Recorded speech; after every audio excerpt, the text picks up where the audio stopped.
Mark Wilson's hands trembled as he read the text from his boss. Need to talk. Tonight at the celebration.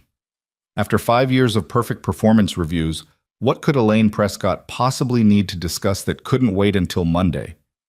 His daughter Lily tugged at his sleeve, her dance recital costume glittering under the kitchen light. "Daddy, you promised you'd be there early." Mark looked between his phone and his daughter's hopeful face, unaware that in just a few hours he'd be carrying his unconscious boss through his front door, her slurred question from the morning, "Did we sleep together?" about to detonate both their careers and hearts. Before we dive into this story of one impossible choice that changed 3 lives forever, hit that like button and drop your city in the comments so I can see how far this tale of midnight decisions and unexpected love travels across the world. The fluorescent lights of Coleman and Associates hummed their usual Friday evening dirge, casting harsh shadows across Mark Wilson's cluttered desk. He rubbed his eyes, the spreadsheet before him blurring into incomprehensible columns of numbers that seemed to mock his exhaustion. Quarter-end close. The 2 words that had dominated his life for the past 3 weeks. Stealing sleep, stealing time, stealing moments he could never get back with Lily. "Daddy's coming home soon, sweetheart," he'd promised her that morning, watching her small face fall when he explained he had to work late again. "And tomorrow night, I'll be front row at your recital. I promise." Lily had nodded, her 7-year-old wisdom already understanding that promises and reality didn't always align in their household. "It's okay, Daddy. Miss Patricia says I'm the best dancer anyway." Mark smiled at the memory even as guilt twisted in his chest. Patricia Chen, their neighbor and his lifeline, had become something between a babysitter and a second mother to Lily over the past 3 years. Ever since Sarah died. He pushed the thought away, as he always did, burying it beneath layers of work and routine and the desperate need to keep moving forward.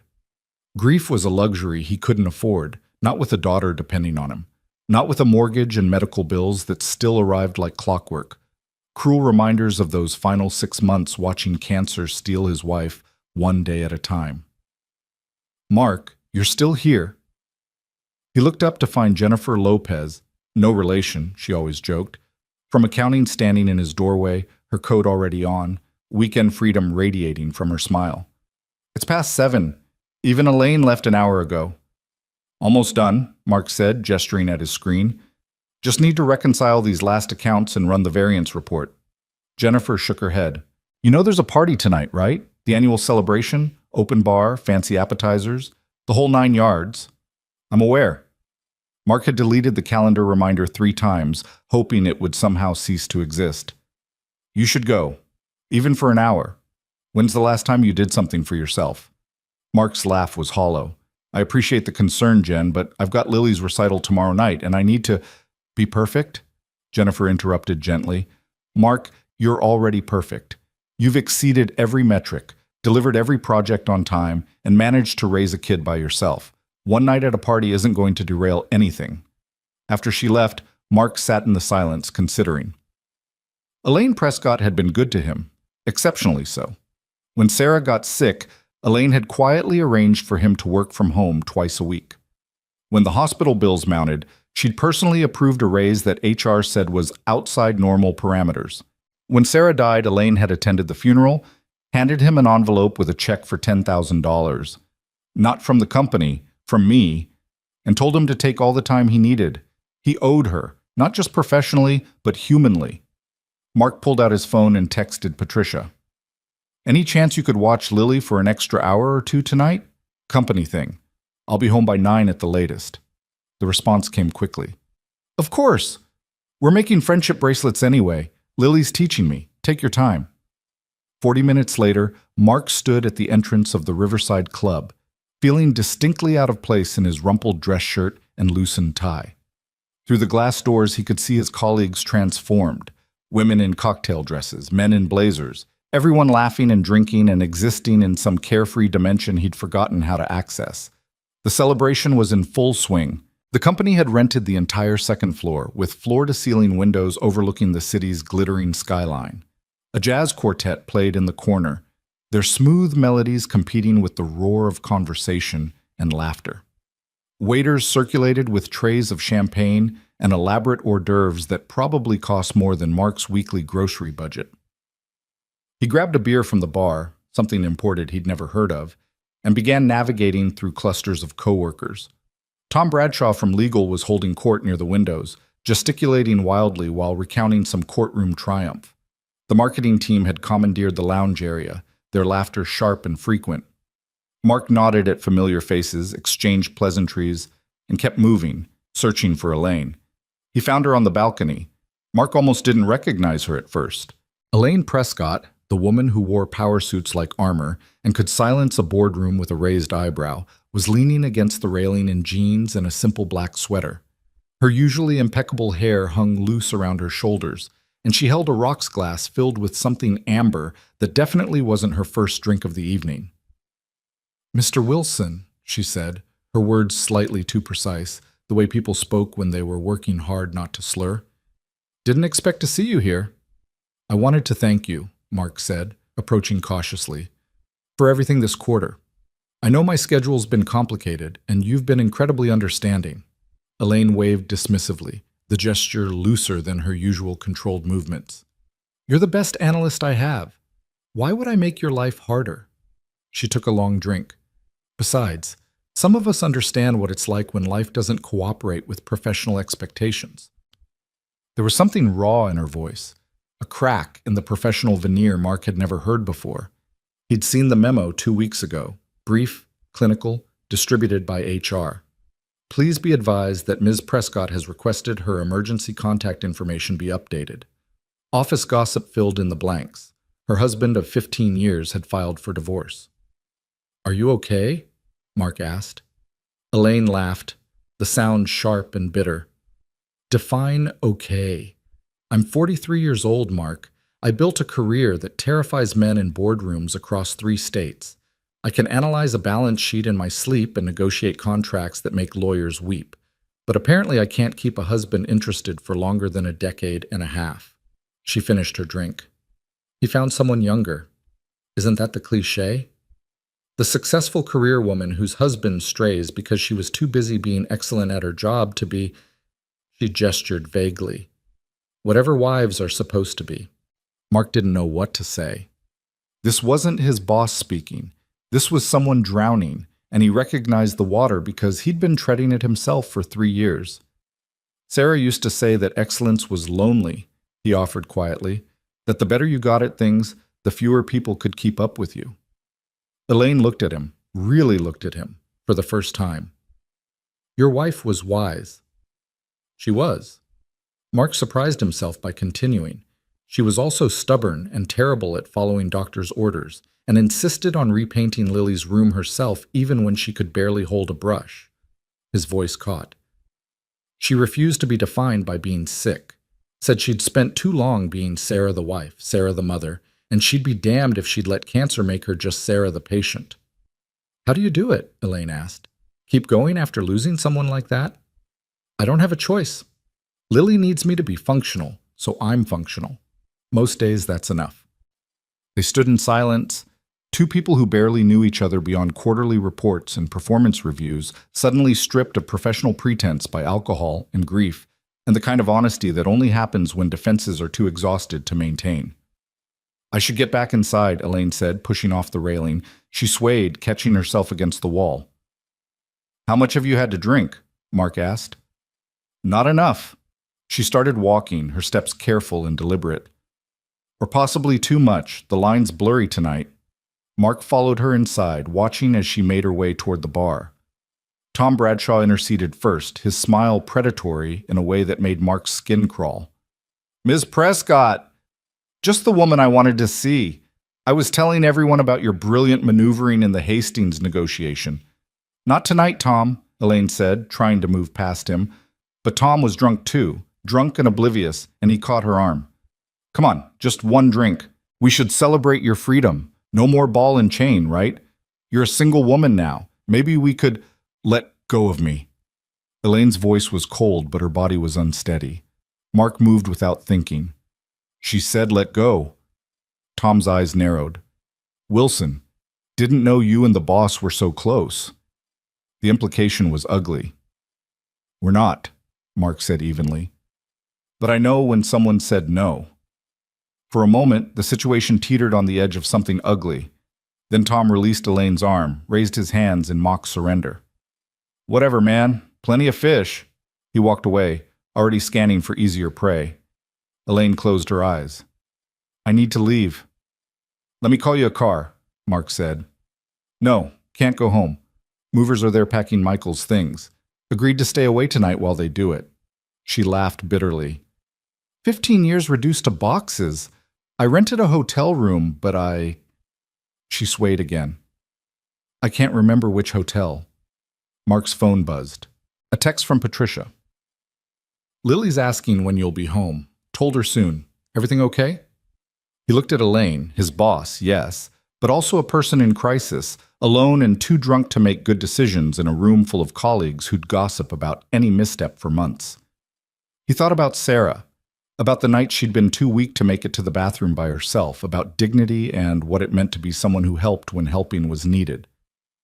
You can't stay here, he said, and you can't drive. Do you have anyone I can call? A friend? Family? Elaine's silence was answer enough. Mark texted Patricia. Something came up, going to be later than I thought. Midnight at the latest. I'm so sorry. The response? No problem at all. We're having a great time. See you when you see you. Come on, Mark said to Elaine. I'm taking you home. You don't have to. I know. Come on anyway. Getting Elaine out of the Riverside Club was an exercise in discretion.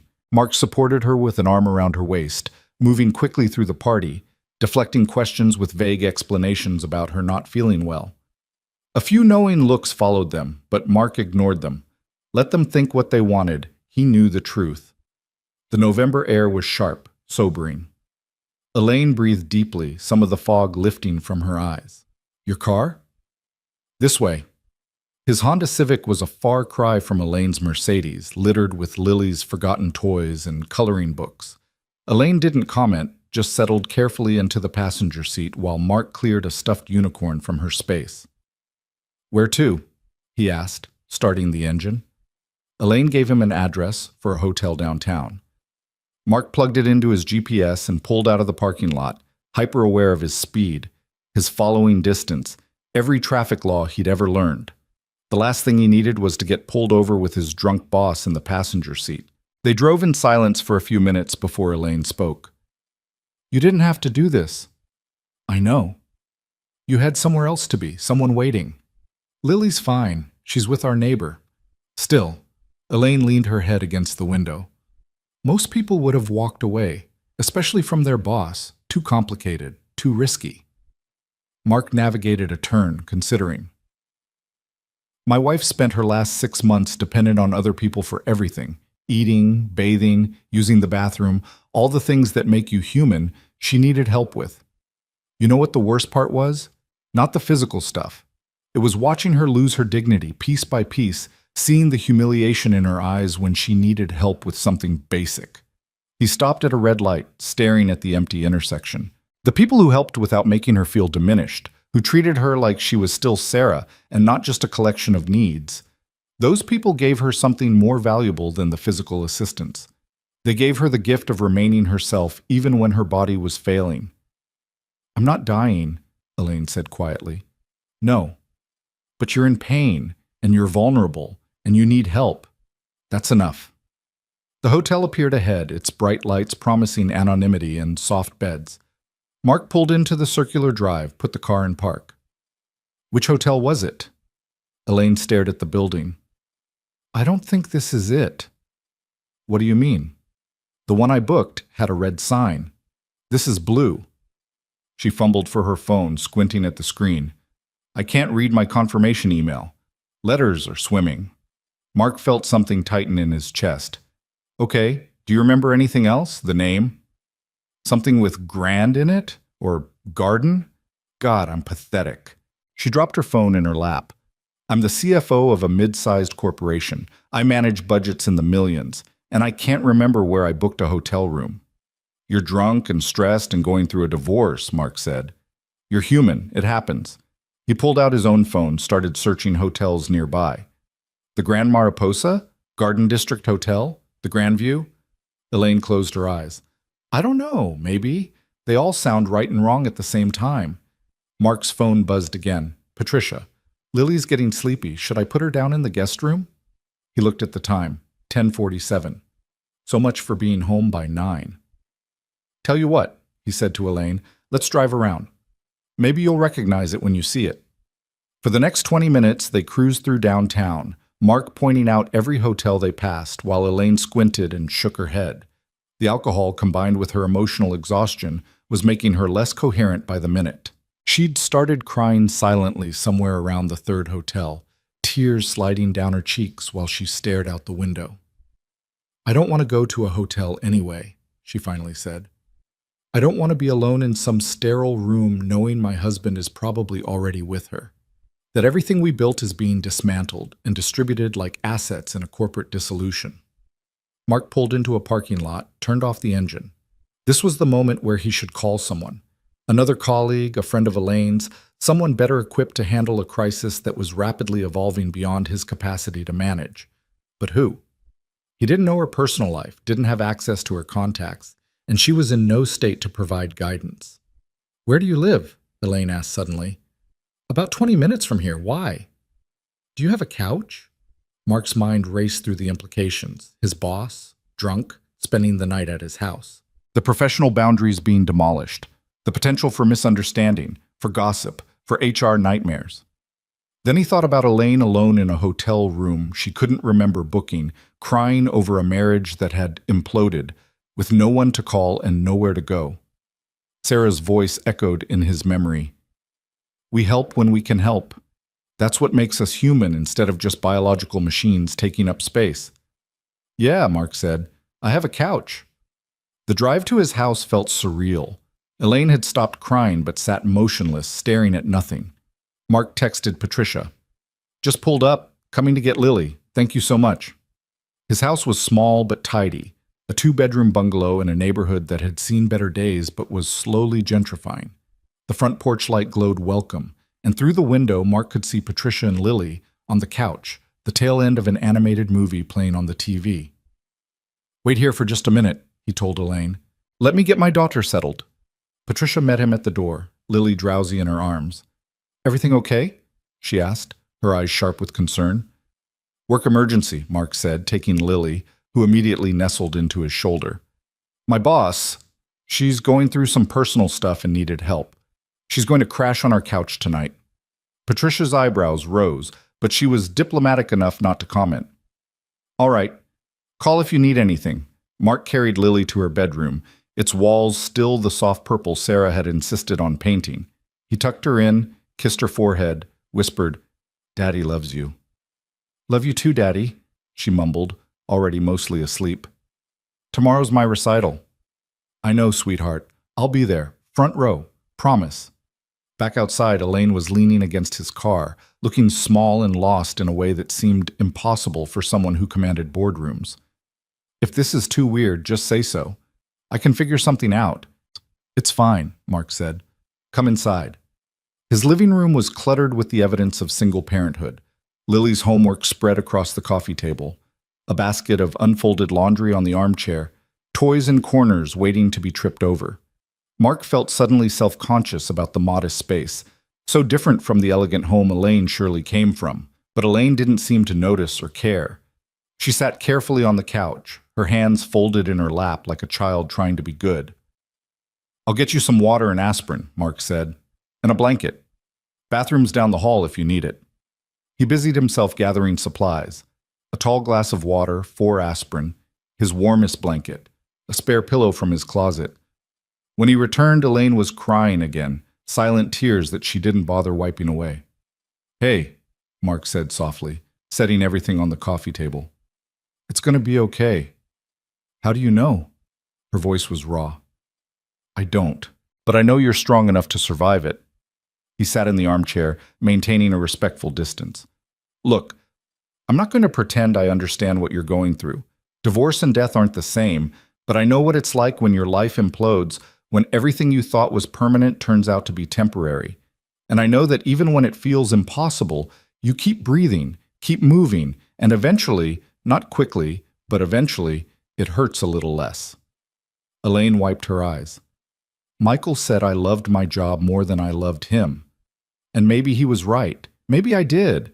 But it wasn't because the job mattered more. It was because the job was the one thing I could control.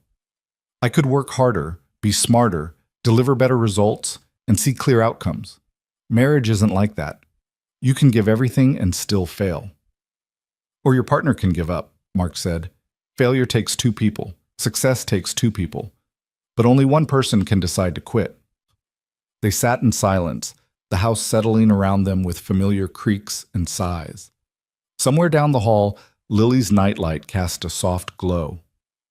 Take the aspirin, Mark said finally. Drink all the water. The blanket's there when you're ready to sleep. I'm going to be in my room if you need anything. Mark? Elaine's voice stopped him at the hallway.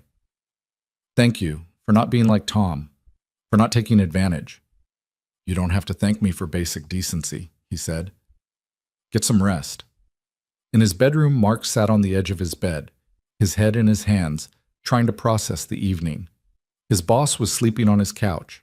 He'd promised Lily he'd be home by 9, and it was now past midnight. Tomorrow was her recital, and he needed to be functional, present, the father she deserved. But when he closed his eyes, he saw Elaine's tear-stained face, heard the brokenness in her voice, and knew he'd made the only choice his conscience would allow. Sarah would have done the same. She'd have brought Elaine home, made her tea, sat with her through the worst of it. I hope I'm doing this right, he whispered to the empty room, to Sarah's ghost, to whatever version of himself still knew how to be good when being good was complicated. Sleep came eventually, thin and restless, punctuated by dreams of spreadsheets and dance recitals and amber liquid in crystal glasses. Mark woke at 6:30 to the sound of movement in his living room. He pulled on sweatpants and a t-shirt, ran a hand through his hair, and steeled himself for whatever awkwardness the morning would bring. Elaine was sitting upright on the couch, the blanket folded neatly beside her, her hair disheveled and her mascara smudged. She looked at him with an expression that cycled rapidly through confusion, recognition, and dawning horror. "Where am I?" she asked, her voice hoarse. "My house. Why am I at your house?" She stood quickly, swayed, sat back down. Oh God, what happened last night? Mark's stomach dropped as he realized what she was thinking. Nothing happened. You were drunk at the party, you couldn't remember which hotel you'd booked, and you needed somewhere safe to stay. I offered my couch. Elaine's hands were shaking. She looked around the room, the toys, the family photos on the mantel, the children's drawings stuck to the refrigerator visible through the kitchen doorway. Her eyes landed on him, searching his face for truth. "Did we—" she started, couldn't finish. "No," Mark said firmly. "Absolutely not.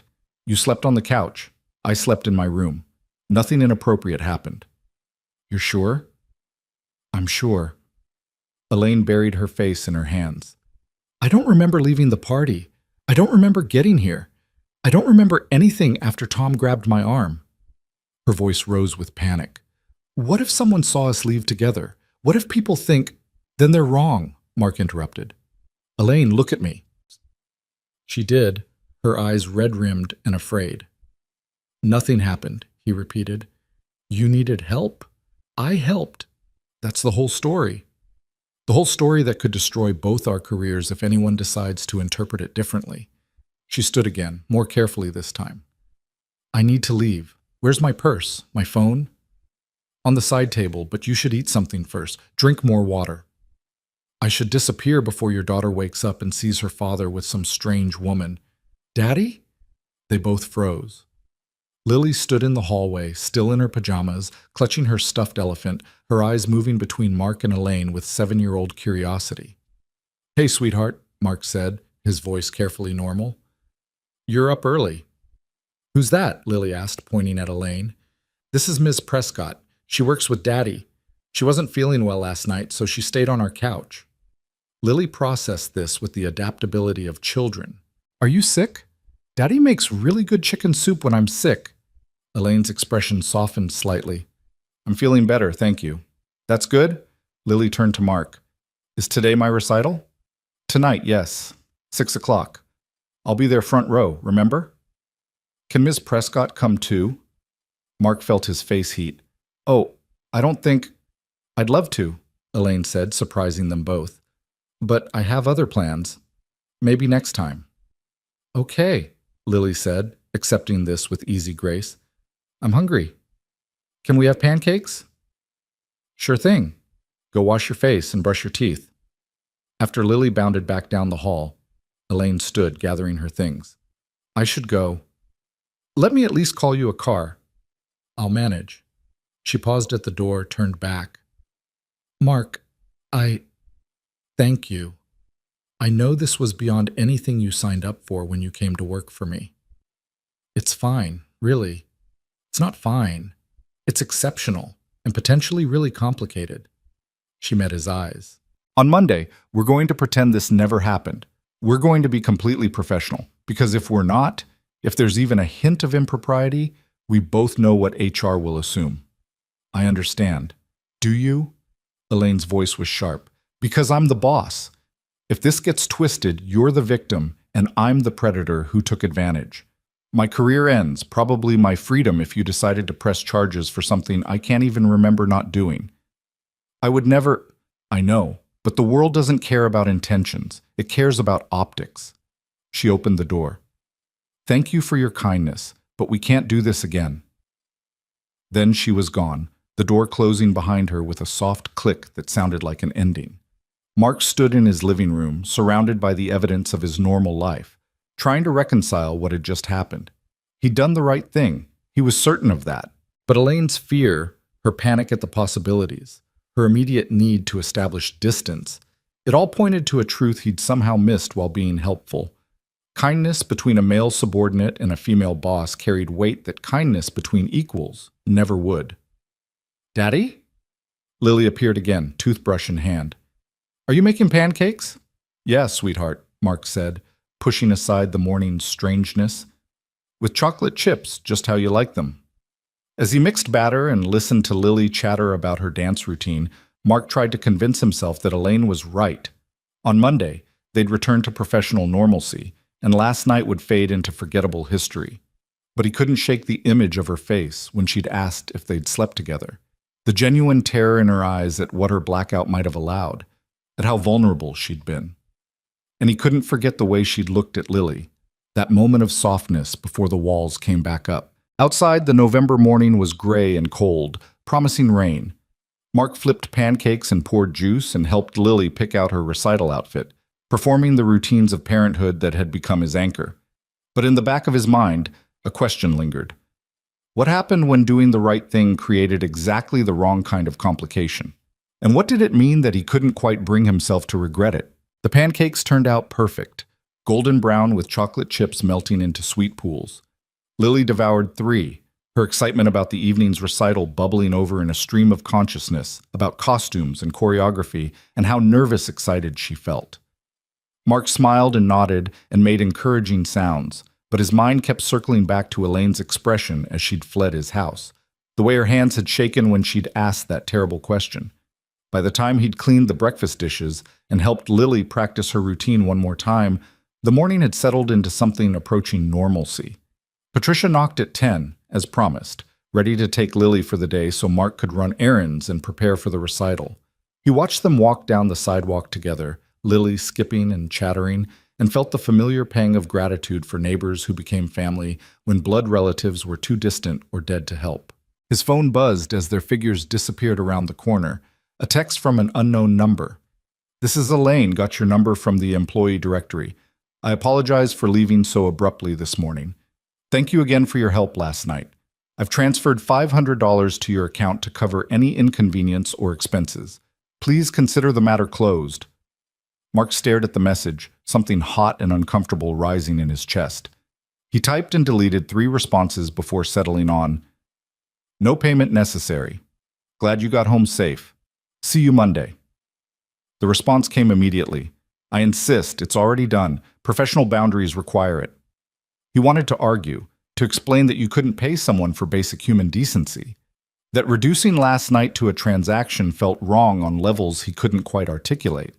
But Elaine had been clear about needing distance, about the dangers of this being interpreted as anything other than a closed incident. So he typed, understood, and put his phone away. The rest of Saturday passed in the pleasant chaos of preparing for a 7-year-old's big night. Mark pressed Lily's costume, made sure her dance shoes were clean, charged his phone and camera so he could capture every moment. He tried not to think about Elaine, about the money now sitting in his account like evidence of something tawdry, about the way professional boundaries could make kindness feel transactional. The recital was everything Lily had promised, and more. She danced with fierce concentration, her small body executing each move with precision that made Mark's throat tight.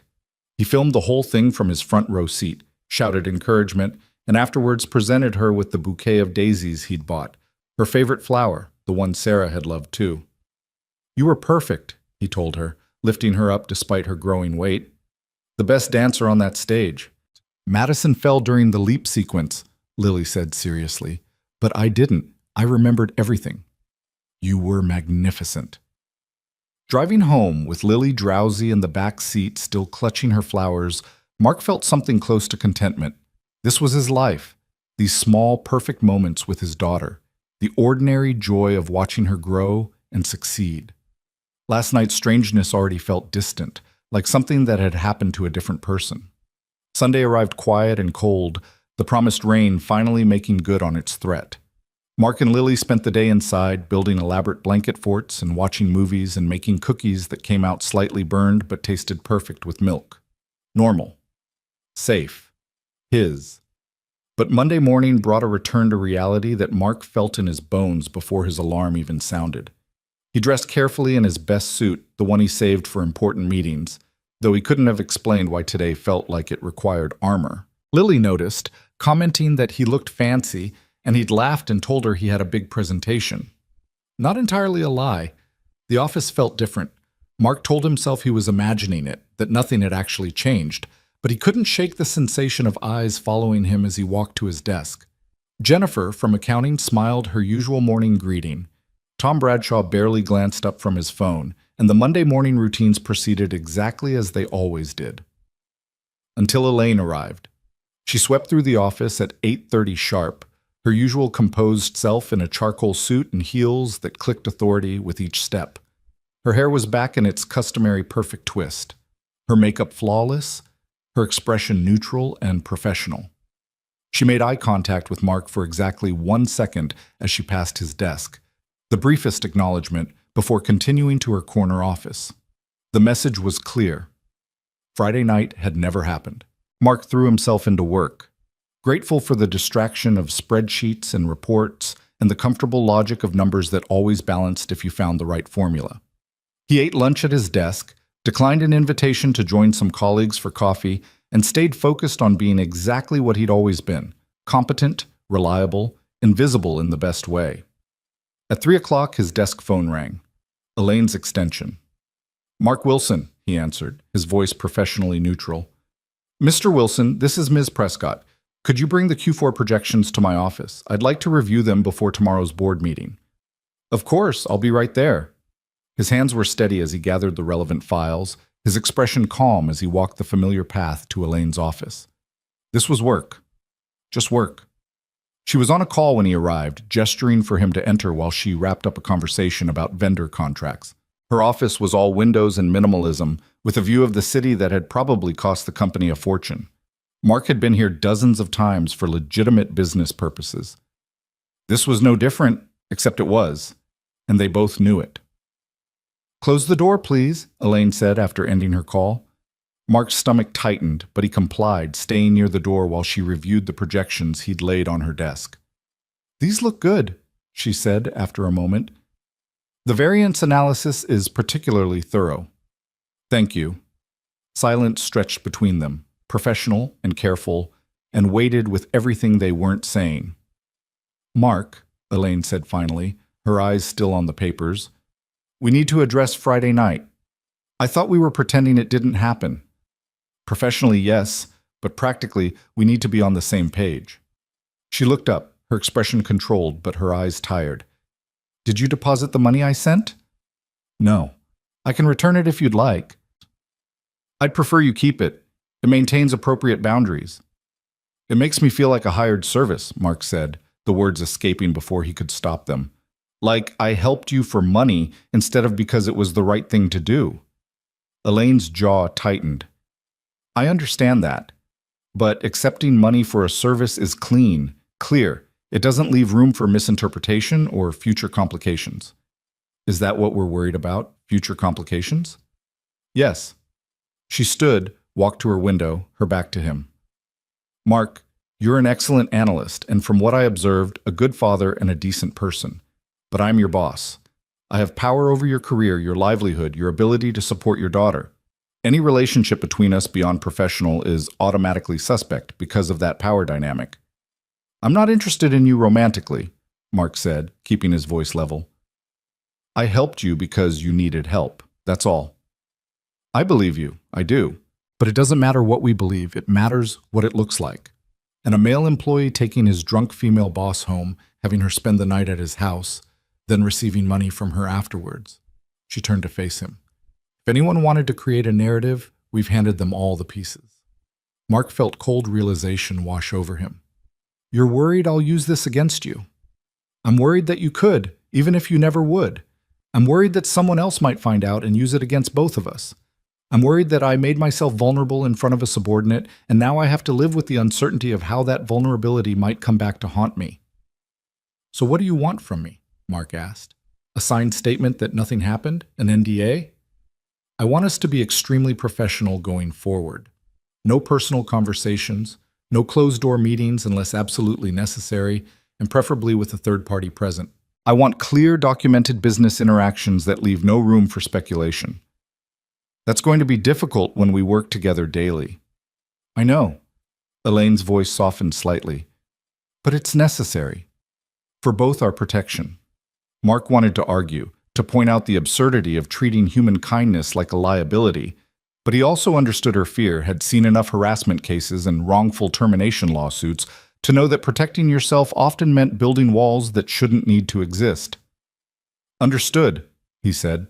Is there anything else you need regarding the projections? Relief flickered across Elaine's face.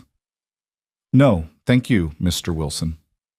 He left, closing the door carefully behind him, and returned to his desk with the distinct feeling that he'd just agreed to something that would make his job much more difficult. The following weeks proved him right. Elaine maintained rigid professionalism, communicating primarily through email even when a 30-second conversation would have been more efficient. When face-to-face interaction was unavoidable, she kept Jennifer or another colleague present, turning simple check-ins into formal meetings. Mark followed her lead, responding to her formality with his own, and tried not to think about how much energy they were both expending to maintain boundaries that had never needed policing before. Thanksgiving came and went. Mark and Lily spent it with Patricia and her family, grateful for the invitation that meant they didn't have to face the holiday alone. Lily made construction paper turkeys at school and chattered about the Christmas pageant she'd been cast in. Life continued in its comfortable patterns. At work, year-end closing consumed everyone's attention. Mark worked late most nights, occasionally crossing paths with Elaine, who also kept brutal hours. They'd nod to each other in the empty office, two people burning midnight oil for a company that would replace them both without hesitation if the numbers demanded it. Sometimes Mark wondered if she was avoiding going home to an empty house the same way he sometimes dragged out his work to delay returning to rooms that still echoed with Sarah's absence. The company Christmas party arrived the second week of December.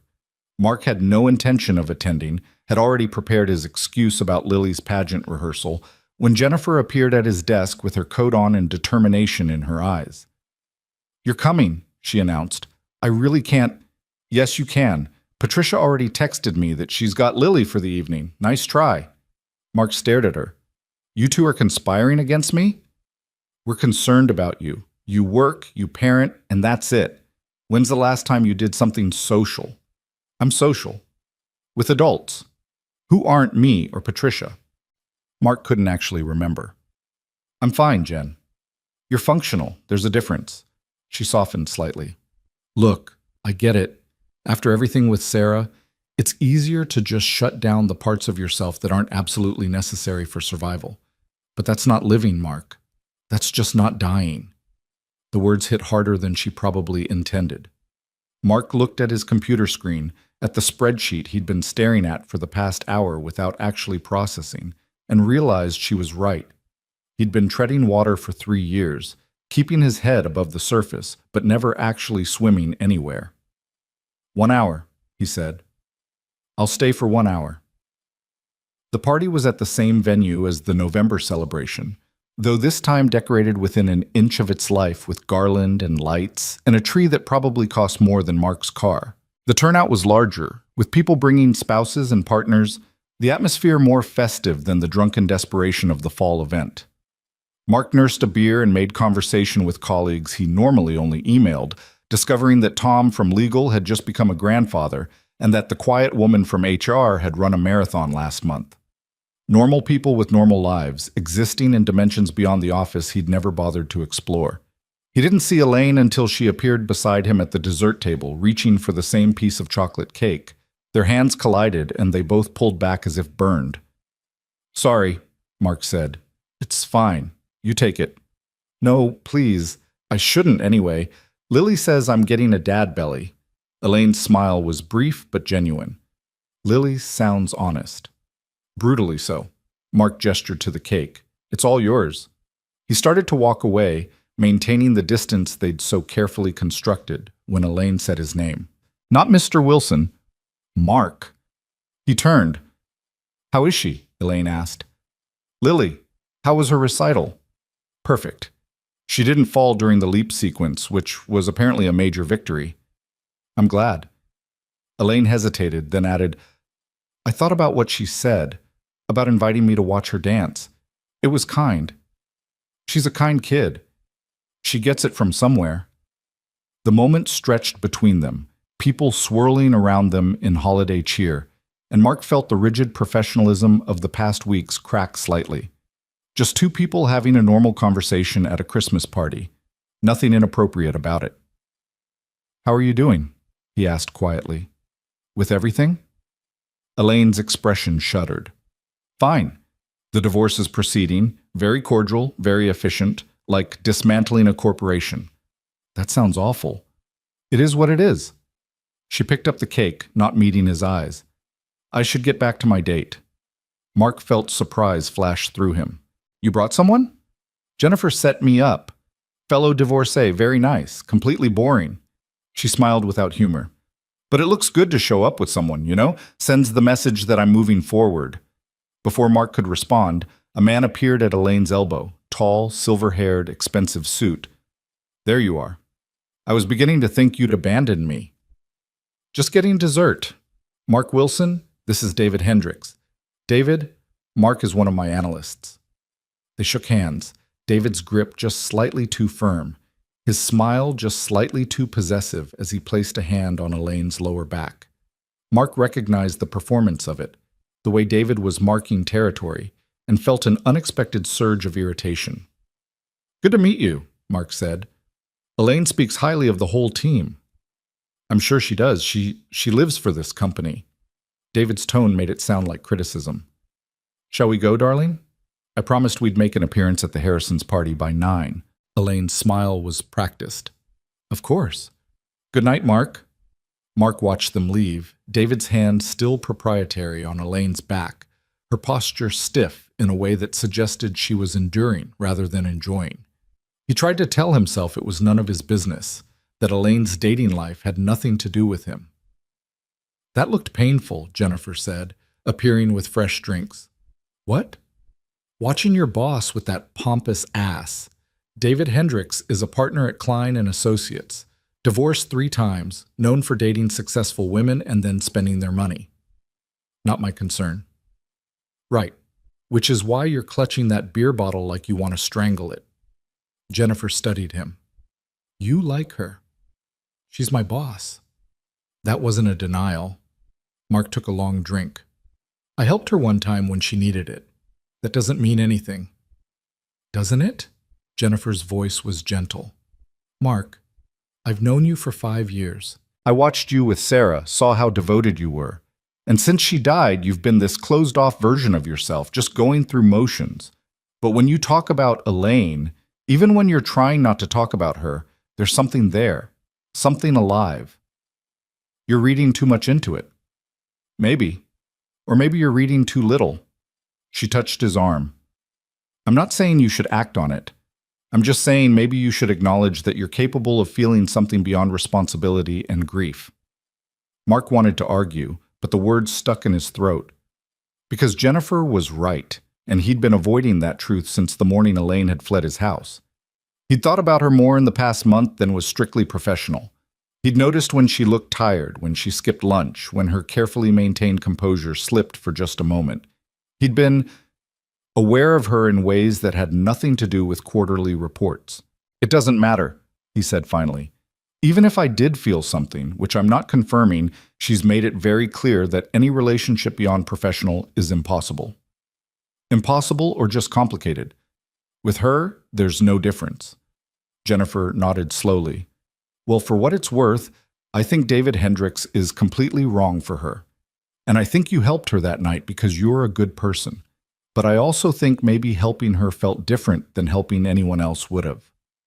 She left him with that thought, drifting back to her husband who'd been cornered by Tom Bradshaw and was making desperate eye contact for rescue. Mark stood alone with his beer and his uncomfortable revelations, watching the party swirl around him. His phone buzzed. Patricia.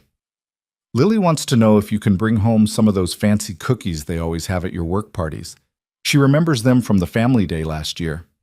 Mark smiled, the simple request grounding him. This was real. Lily waiting at home, wanting cookies, needing her father to show up and be present. Whatever complicated feelings he might or might not have about his boss were irrelevant compared to that fundamental truth. He texted back, "Already grabbed some. Be home in 20 minutes." As he gathered cookies into a napkin and prepared to leave, Mark caught one last glimpse of Elaine through the crowd. She was laughing at something David had said, her hand on his arm, performing the role of a woman having a wonderful time. But her eyes were empty, and Mark recognized that performance because he'd been giving the same one for 3 years. Present, but not actually there, going through motions of normalcy while something essential remained locked away. The cold air outside was a relief. Mark walked to his car, cookies carefully protected, and tried to convince himself that Jennifer was wrong, that what he felt was just residual concern from helping someone in crisis, nothing more significant than that. But driving home through streets decorated with Christmas lights, passing houses warm with family gatherings, Mark couldn't quite silence the small voice suggesting that maybe, just maybe, he'd been sleepwalking through his own life, and Elaine's unexpected crisis had been the alarm clock he didn't know he needed. Lily was waiting on the couch in her pajamas when he arrived, Patricia reading to her from a picture book. She launched herself at Mark with 7-year-old enthusiasm, immediately demanding the promised cookies. "How was the party?" Patricia asked, gathering her things. "Fine, the usual corporate thing. Did you have fun?" Mark considered the question. The conversations with colleagues, the unexpected connection with Elaine, David Hendricks' proprietary hand, Jennifer's uncomfortable observations. "I think maybe I had something more complicated than fun." Patricia laughed. "That's very honest. Well, complicated is better than nothing. You've been doing nothing for a while now." After she left, Mark sat with Lily on the couch, letting her chatter about her day while they split the fancy cookies. She fell asleep against his shoulder halfway through a story about her friend Madison's new puppy, and Mark carried her to bed, tucking her in with the practiced efficiency of single parenthood. In his own room, getting ready for bed, Mark caught sight of himself in the mirror. When had he gotten so much gray? When had the lines around his eyes become permanent? He looked like someone who'd been surviving instead of living, weathering storms instead of enjoying sunshine. Sarah's photo sat on his nightstand, the last good one before the cancer made her unrecognizable. She was laughing, head thrown back, joy radiating from every pixel. He picked it up, studying her face, trying to remember what that kind of unburdened happiness felt like. "I don't know what I'm doing," he told her picture, feeling foolish but needing to say it out loud. "Jennifer thinks I have feelings for my boss." Which is insane, right? Elaine and I barely know each other. One night doesn't change that. Sarah's frozen smile offered no advice. "But she's right that I've been shut down. I know that. I just don't know how to be any other way anymore." He set the photo back carefully. "And even if I wanted to be, even if there was something there, Elaine's made it clear she needs distance, so it doesn't matter what I feel or don't feel. He climbed into bed, turned off the light, and lay in the darkness trying to sort through emotions he'd spent years successfully avoiding. The truth was, he did feel something when he thought about Elaine. Not just concern or professional respect, but something warmer, more complicated, more alive than anything he'd experienced since Sarah's death. And that terrified him, because caring about someone meant risking loss again. It meant opening himself to the possibility of more pain, more grief, more empty spaces where a person used to be. He'd barely survived losing Sarah. He couldn't imagine choosing to put himself in a position where he might have to survive losing someone else. Better to stay numb. Better to keep things professional and distant and safe. His phone lit up with an email notification. He almost ignored it, but the sender made him look. Elaine Prescott. The subject line was empty. The message consisted of 3 words. Thank you again. Mark stared at it, trying to decipher meaning from such sparse communication. Thank you for what? For maintaining distance? For not making things awkward at the party? For that night weeks ago that they were both pretending hadn't happened? He typed and deleted 5 responses before settling on, "You're welcome." Her reply came immediately, as if she'd been waiting. "David left early. I'm home alone with very expensive wine and the realization that I'm terrible at dating. How do people do this?" Mark's heart rate picked up. This was personal. This was Elaine dropping the professional barrier, reaching out in the kind of vulnerable honesty they'd agreed to avoid. He should shut it down, maintain the boundaries, be the responsible one. Instead, he wrote, "I have no idea. I haven't dated since college. Sarah and I met freshman year." That must have been nice. Knowing someone was your person before you accumulated all your damage. We accumulated damage together. It's different, but not easier. I'm drunk again. Not falling down drunk, but honest drunk. I should probably stop emailing my employee. Probably. A long pause. Then, I lied earlier. David isn't boring. He's perfectly fine. The problem is me. I sat across from him at dinner and felt nothing. Not attraction, not curiosity, not even mild interest. Just performance. Pretending to be someone capable of normal human connection. Mark's fingers hovered over the keyboard. This was dangerous territory. The kind of conversation that could make Monday morning unbearable. But something in Elaine's words resonated with his own experience so deeply that he couldn't not respond. I understand that feeling. I perform being fine all the time. For Lily, for colleagues, for the world. Sometimes I perform so well I almost believe it myself. Does it get easier, the performing? No, but you get better at it. That's depressing. Yeah. Another pause, longer this time. Mark watched the screen, wondering if she'd realized the risk of this conversation and retreated back to safety. Then, "Good night, Mark. See you Monday." "Good night, Elaine."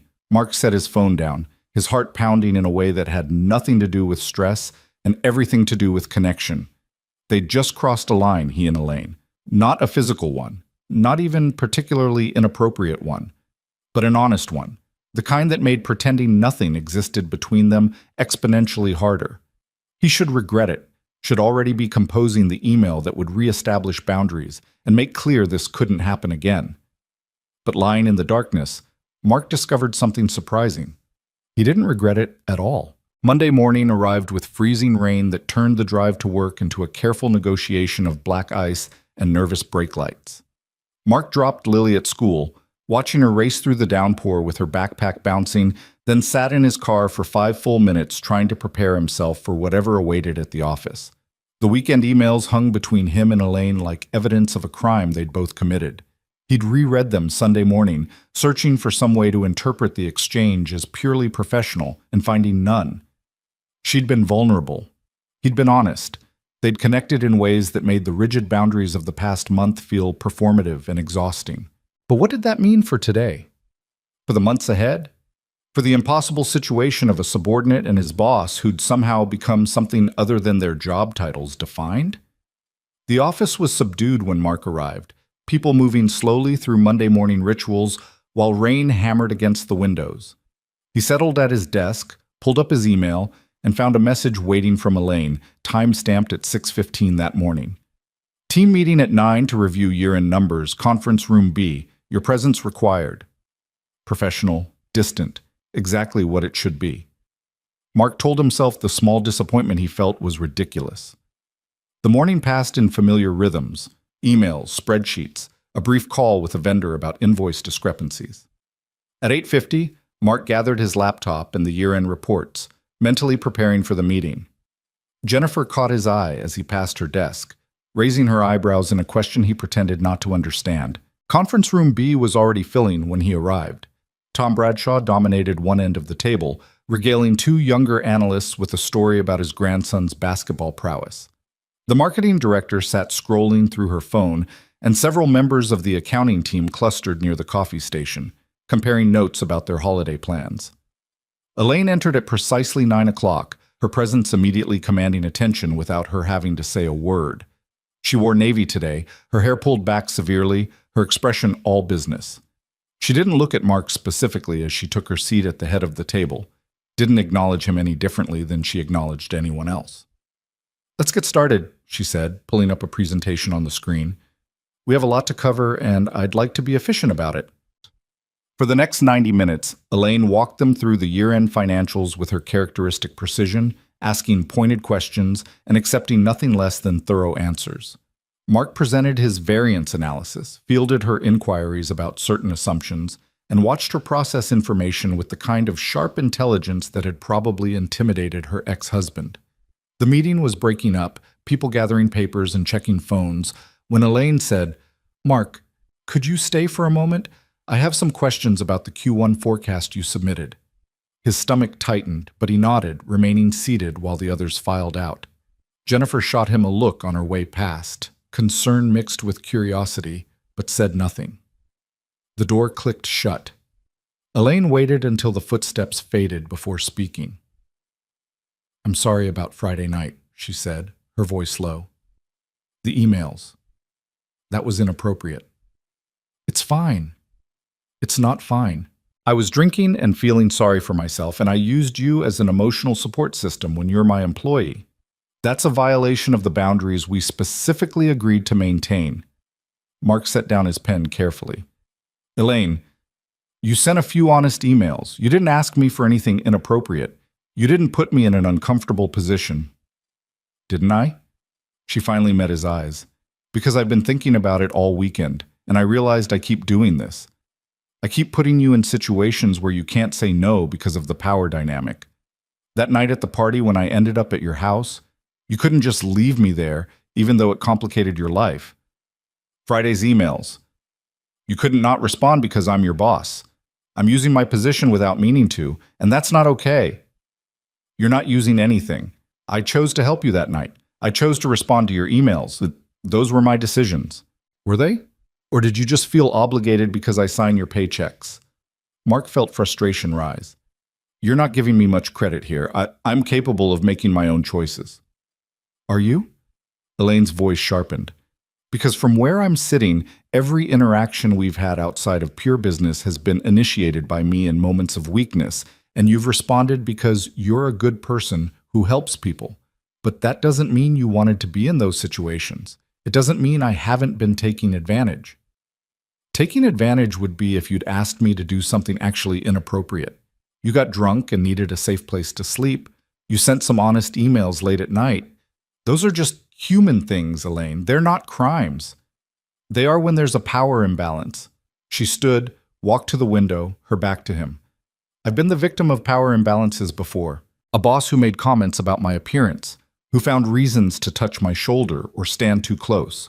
A professor in graduate school who suggested my grade might improve if I was friendlier.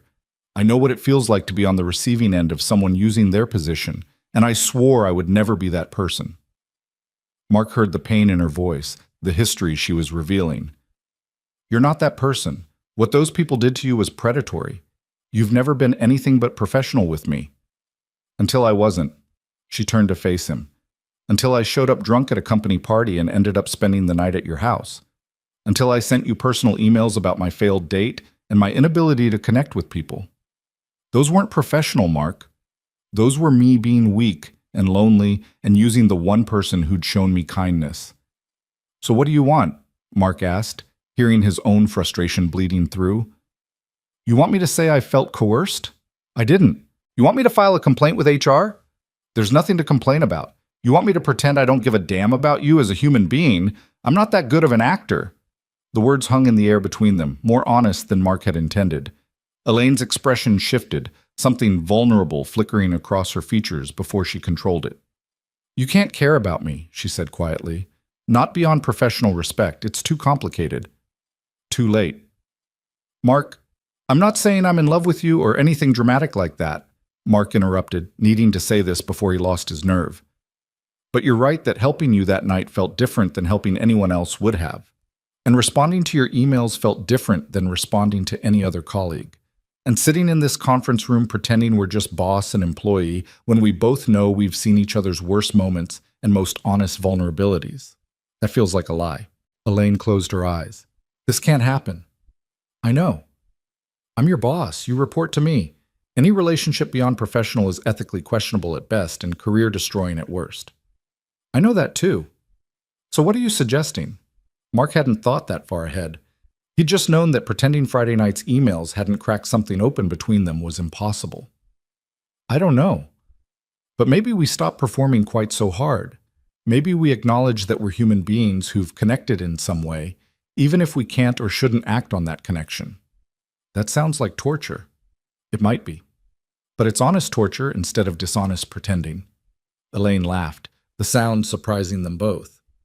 You have a very strange way of making terrible situations sound almost reasonable. It's a gift. She studied him for a long moment, her expression unreadable. If we do this, if we acknowledge whatever this is, we have to be incredibly careful. No closed-door meetings without cause. No personal emails. No situations that could be misinterpreted. Agreed. And if it becomes too complicated, if either of us feels uncomfortable, we go back to pure professionalism. Okay. I mean it, Mark. Your career, your ability to support Lily, I won't jeopardize that because I'm lonely and you're kind. You're not jeopardizing anything. We're adults making conscious choices. Elaine nodded slowly, then seemed to shake herself back into her professional persona. I actually do have questions about your Q1 forecast. The revenue projections seem conservative given our current pipeline. Mark blinked at the abrupt shift, then followed her lead, pulling up the relevant spreadsheet. For the next 20 minutes, they discussed forecasts and assumptions and market conditions, their voices measured and analytical. But underneath the professional conversation, Mark felt something else. An acknowledgement, an agreement, a tentative step towards something neither of them could quite define. When he finally left the conference room, Jennifer was waiting by his desk. That was a long discussion about Q1 forecasts, she observed. It's a complicated quarter. I'm sure it is. She leaned against his cubicle wall. Are you okay? You look like someone who just agreed to something either really brave or really stupid. Possibly both. Jennifer's expression softened. Just be careful, okay? I know I encouraged you to acknowledge your feelings, but acting on them is a different thing entirely. We're not acting on anything. We're just not pretending quite so hard. That's a very fine line you're walking. I know. The rest of the day passed in a blur of work, but Mark found himself hyper-aware of Elaine's presence in the office. He noticed when she left for lunch, when she took a call with the door closed, when she stayed late reviewing contracts. Not in a creepy way, he told himself, just in a conscious way, the way you notice someone who matters. He left at 5:30 to pick up Lily from after-school care, grateful for the routine that pulled him back into the role that defined him most clearly. Father. Lily chattered about her day during the drive home, something about a science experiment with vinegar and baking soda, and Mark made appropriate sounds of interest while his mind churned through the implications of the morning's conversation. They were making dinner together. Lily's job was stirring the pasta sauce, which she took very seriously, when Mark's phone rang. Unknown number. Hello? Mr. Wilson, this is Grace Chang from Hillcrest Elementary. I'm calling about Lily's Christmas pageant. Mark's stomach dropped. Is everything okay? Oh, yes, everything's fine. I'm just calling to confirm you'll be attending. We need a final head count for seating. Yes, absolutely. I'll be there. It's on the 18th, right? That's correct, 6 o'clock. and we're allowing each child to invite 2 guests. Will you be bringing anyone? Mark looked at Lily, who'd stopped stirring to listen with obvious interest. Just me, I think. Okay, wonderful. We'll see you then. After he hung up, Lily resumed stirring with exaggerated nonchalance. Madison's bringing her mom and dad and her grandma. Guilt twisted in Mark's chest. I'm sorry, sweetheart. I know it's hard not having... It's okay, Daddy. I know Mommy would come if she could. Lily's voice was matter of fact, the acceptance of a child who'd never known anything different. And you always come to my stuff. I always will, Mark promised, pulling her into a hug. Nothing's more important than you. They ate dinner and did homework and read stories, the comfortable rituals of their life together. After Lily was asleep, Mark sat on the couch with his laptop, ostensibly reviewing work emails, but actually thinking about Elaine's question from Friday night. Does it get easier? His phone buzzed, a text from an unknown number that he somehow knew was Elaine.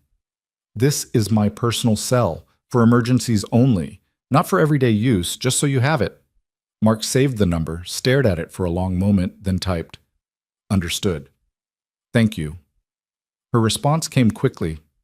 How's Lily? Good, excited about her Christmas pageant. When is it? The 18th, 6 o'clock. She'll be an angel in the nativity scene. I'm sure she'll be perfect. Mark hesitated, then wrote, She gets 2 guests. It'll just be me. The 3 dots appeared and disappeared several times before Elaine's response came through. That's probably for the best. Mark knew what she was saying, that her presence would complicate things, would raise questions, would cross lines they'd agreed not to cross. He knew she was right, but part of him wished she'd said something different, wished the world was simpler and bosses could attend their employees' kids' school events without it meaning anything significant. How was the rest of your day? He asked instead. Long. Contract negotiations with the Hartman Group went poorly. They want terms we can't possibly agree to. Will you have to walk away? Maybe. I hate walking away from deals, but sometimes it's the only move that makes sense. Mark understood she might be talking about more than just contract negotiations. Sometimes walking away is the bravest choice. And sometimes it's just giving up. There's a difference between strategic retreat and surrender. Is there?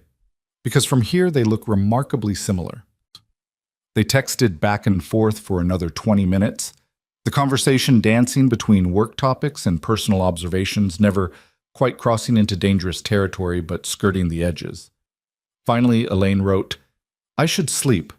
Early meeting tomorrow. Good night.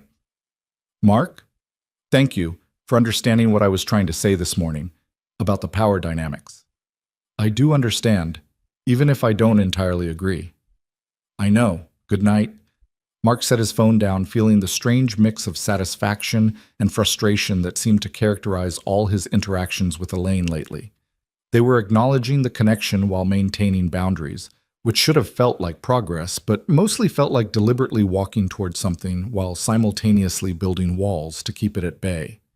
The next 2 weeks developed a rhythm. At work, Mark and Elaine maintained scrupulous professionalism, their interactions limited to necessary business discussions, always with doors open or colleagues present. But at night, after Lily was asleep, they texted. Never about anything truly personal, never crossing lines, just small observations about their days, questions about work problems, the kind of communication that could be explained away as collegial if anyone ever asked, but that felt like something more in the quiet dark of their separate homes. Mark told himself it was harmless. They weren't doing anything wrong. But he also knew they were playing with fire, getting closer to something that could burn them both. The Saturday before the Christmas pageant, Mark took Lily shopping for a new dress. She wanted something sparkly, with ribbons, and he let her choose from the clearance rack at Target, watching her spin in the fitting room mirror with pure joy radiating from her small face.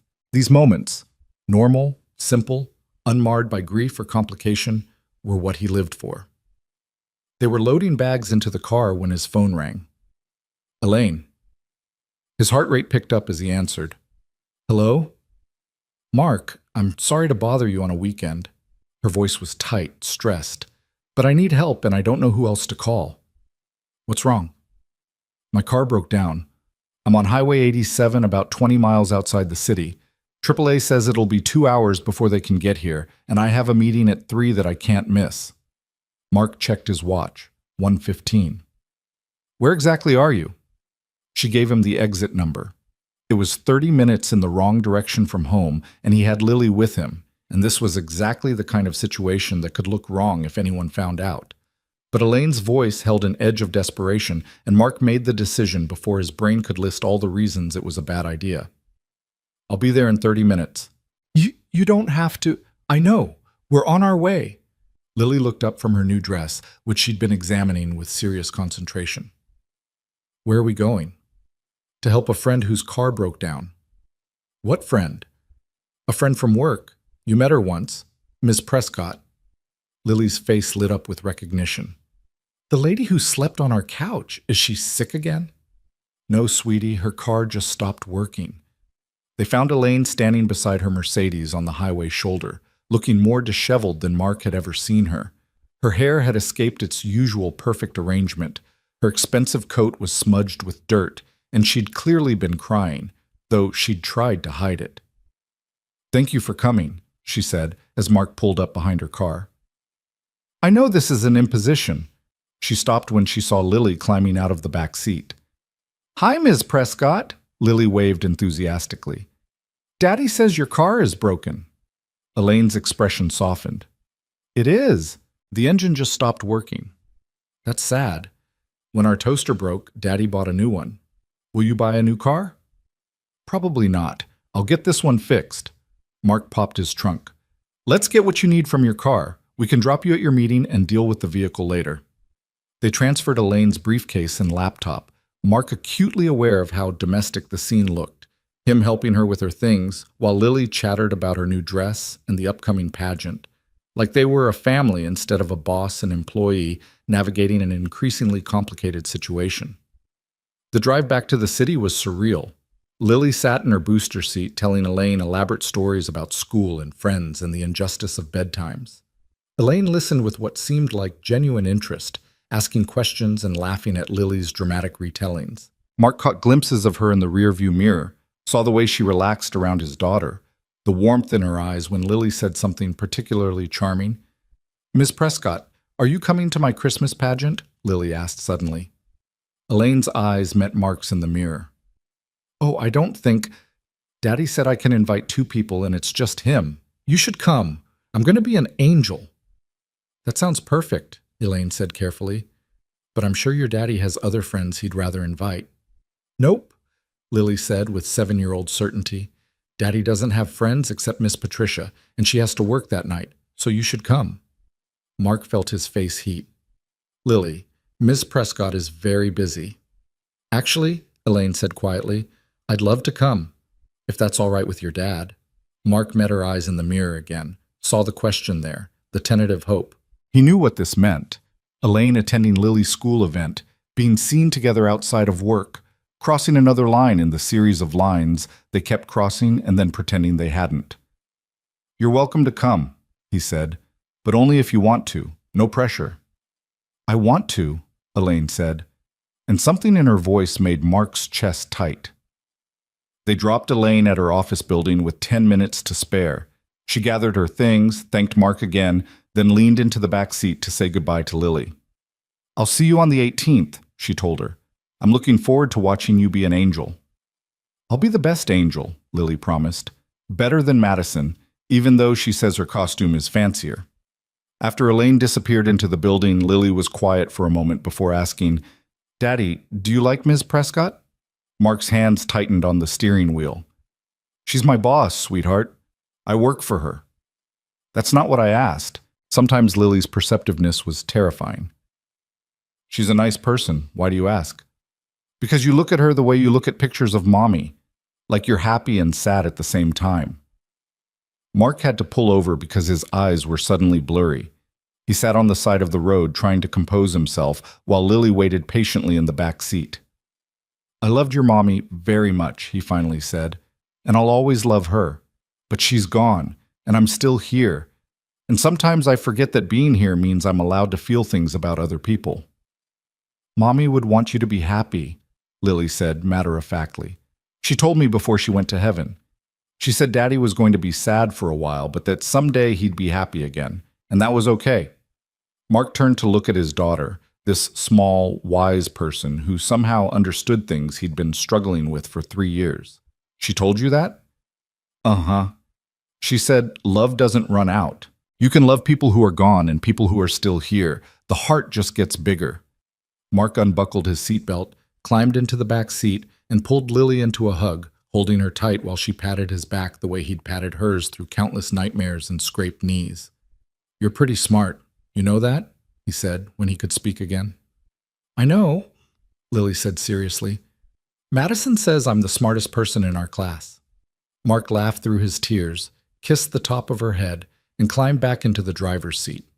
As he pulled back onto the road, he felt something shift inside him. Permission, maybe, or acknowledgement. Lily was right. Sarah was right. Love didn't run out. The heart just got bigger.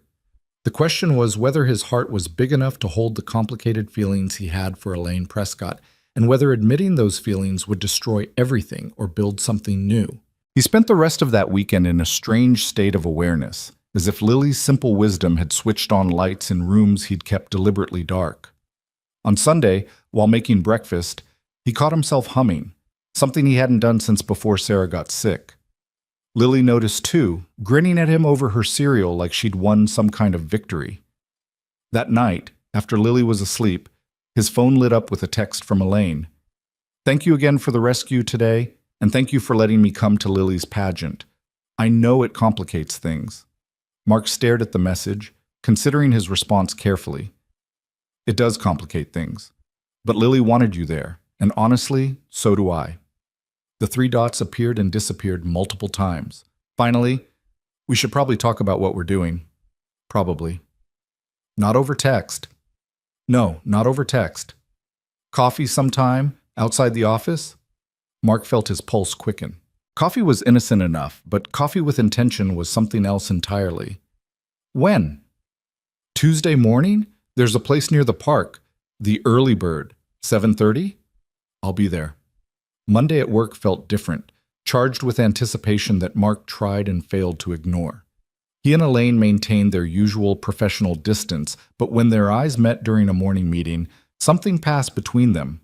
Acknowledgement, maybe, or promise. Jennifer noticed, raising her eyebrows at him when Elaine left the conference room. You're playing with fire, she murmured as people filed out. I know. And you're doing it anyway. Apparently. Jennifer shook her head, but there was fondness in her expression. Just don't get burned, okay? Either of you. Tuesday morning arrived cold and clear. Mark dropped Lily at school early, claimed he had a breakfast meeting to Patricia when she offered to watch her, and drove to the Early Bird with his heart hammering against his ribs. The coffee shop was quiet at this hour, just a few early risers hunched over laptops and newspapers. Elaine was already there, sitting in a corner booth with 2 cups of coffee in front of her. I got you black with 1 sugar, she said as he slid into the seat across from her. I hope that's right. It's perfect. How did you know? I noticed things. She wrapped her hands around her own cup, her fingers elegant against the plain ceramic. Thank you for coming. Of course. They sat in silence for a moment, the weight of everything unsaid pressing down on them. Finally, Elaine spoke, her voice low enough that only Mark could hear. I need to tell you something, and I need you to really hear me. What I'm about to say isn't easy, and it's not something I admit easily. Mark waited, his coffee untouched. I'm attracted to you, Elaine said, the words coming out fast like she had to force them. Not just professionally impressed or grateful for your help. Actually attracted. And I have been since that night you took me home, maybe even before that. When you talked about Sarah, about love and dignity and staying present even when it hurt, I saw someone who understood things I thought only I understood. Mark's breath caught, but he didn't interrupt. But here's the problem, Elaine continued, her eyes fixed on her coffee. I'm your boss. I have power over your career, your livelihood, your ability to provide for Lily. Any relationship between us is automatically suspect because of that power dynamic. Even if we both want it, even if it's genuine and mutual and has nothing to do with professional advantage, people will assume the worst. HR will assume the worst. And honestly, I can't blame them. So what are you saying? Mark asked quietly. I'm saying I don't know what to do. I'm saying I have feelings I shouldn't have, and they're getting stronger instead of weaker. I'm saying that when Lily invited me to her pageant, I wanted to say yes more than I've wanted anything in months, and that terrifies me. Mark reached across the table, stopped just short of touching her hand. Can I tell you something? Elaine nodded. When Sarah was dying, she made me promise that I wouldn't shut down after she was gone. She said grief was necessary, but it shouldn't become my whole identity. She made me swear that if I ever met someone who made me feel alive again, I wouldn't run from it just because it scared me. I make you feel alive? You make me feel like maybe there's a version of my life that includes more than just surviving. And yes, that scares me. It scares me because caring about someone means risking loss again. It scares me because you're right about the complications. But I made Sarah a promise, and I've been breaking it for 3 years by staying numb and safe. Elaine finally met his eyes. So what do we do? I don't know, but I know we can't keep pretending this doesn't exist. We could transfer you to a different department, remove the direct reporting relationship. That would solve the professional ethics problem, Mark agreed. But it doesn't solve the fact that we'd still be coworkers. It doesn't solve the gossip or the speculation or the assumptions people would make. No, it doesn't. Elaine took a shaky breath. Mark, I'm divorced. I'm 43 years old. I'm set in my ways and married to my career and terrible at the kind of vulnerability relationships require. My ex-husband left because I couldn't figure out how to be both successful and emotionally available. What makes you think this would be any different? Because you're not trying to pretend you don't have these issues. You're being honest about them up front. Honesty doesn't fix everything. No, but it's a start. They sat with that, the coffee shop filling up around them with the morning rush. Mark watched Elaine process, saw the conflict playing across her features, and realized that whatever happened next would change everything. There was no going back to professional distance, not after this conversation. They'd crossed a threshold, and the only choice now was whether to keep going or retreat. I want to try, Elaine said finally, her voice barely audible. But I need time to do this right. I need to talk to HR about transferring your reporting structure. I need to be transparent about the conflict of interest. I need to make sure we're not violating any company policies or putting your position at risk. Okay. And we have to go slowly.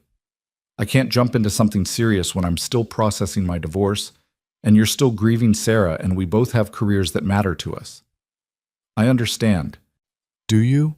Because I'm not promising anything, Mark. I'm not saying this will work. I'm just saying I want to try, and that's terrifying enough. Mark finally touched her hand, just his fingers against hers, the contact electric despite its innocence. I'm terrified too, but I'd rather be terrified and trying than numb and safe. Elaine turned her hand over, laced her fingers through his. They sat like that for a long moment, holding hands across a coffee shop table like teenagers, the gesture both simple and monumental. I should get to work, she said eventually, though she didn't move to let go. People will notice if I'm late. Let them notice. She smiled, the expression transforming her face. Your trouble, Mark Wilson. You have no idea. They separated reluctantly, gathering their things and walking to their cars in the early morning cold. Before she climbed into her newly repaired Mercedes, Elaine turned back. Thursday is the pageant, right? 6 o'clock. Hillcrest Elementary. I'll be there. You don't have to. I know, but I want to. She paused. Fair warning, I'm going to be terrible at this. I don't know how to be around kids.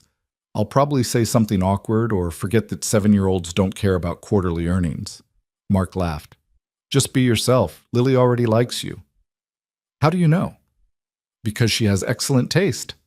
Elaine's smile was soft and genuine and entirely unpracticed. See you at work, Mark.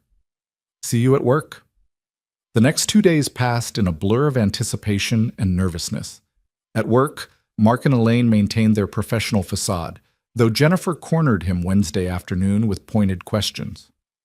You had coffee with her, she said, not asking. We talked. About work? Among other things. Jennifer studied his face. You look different, lighter somehow. Maybe I am. Good. You deserve to be happy, Mark.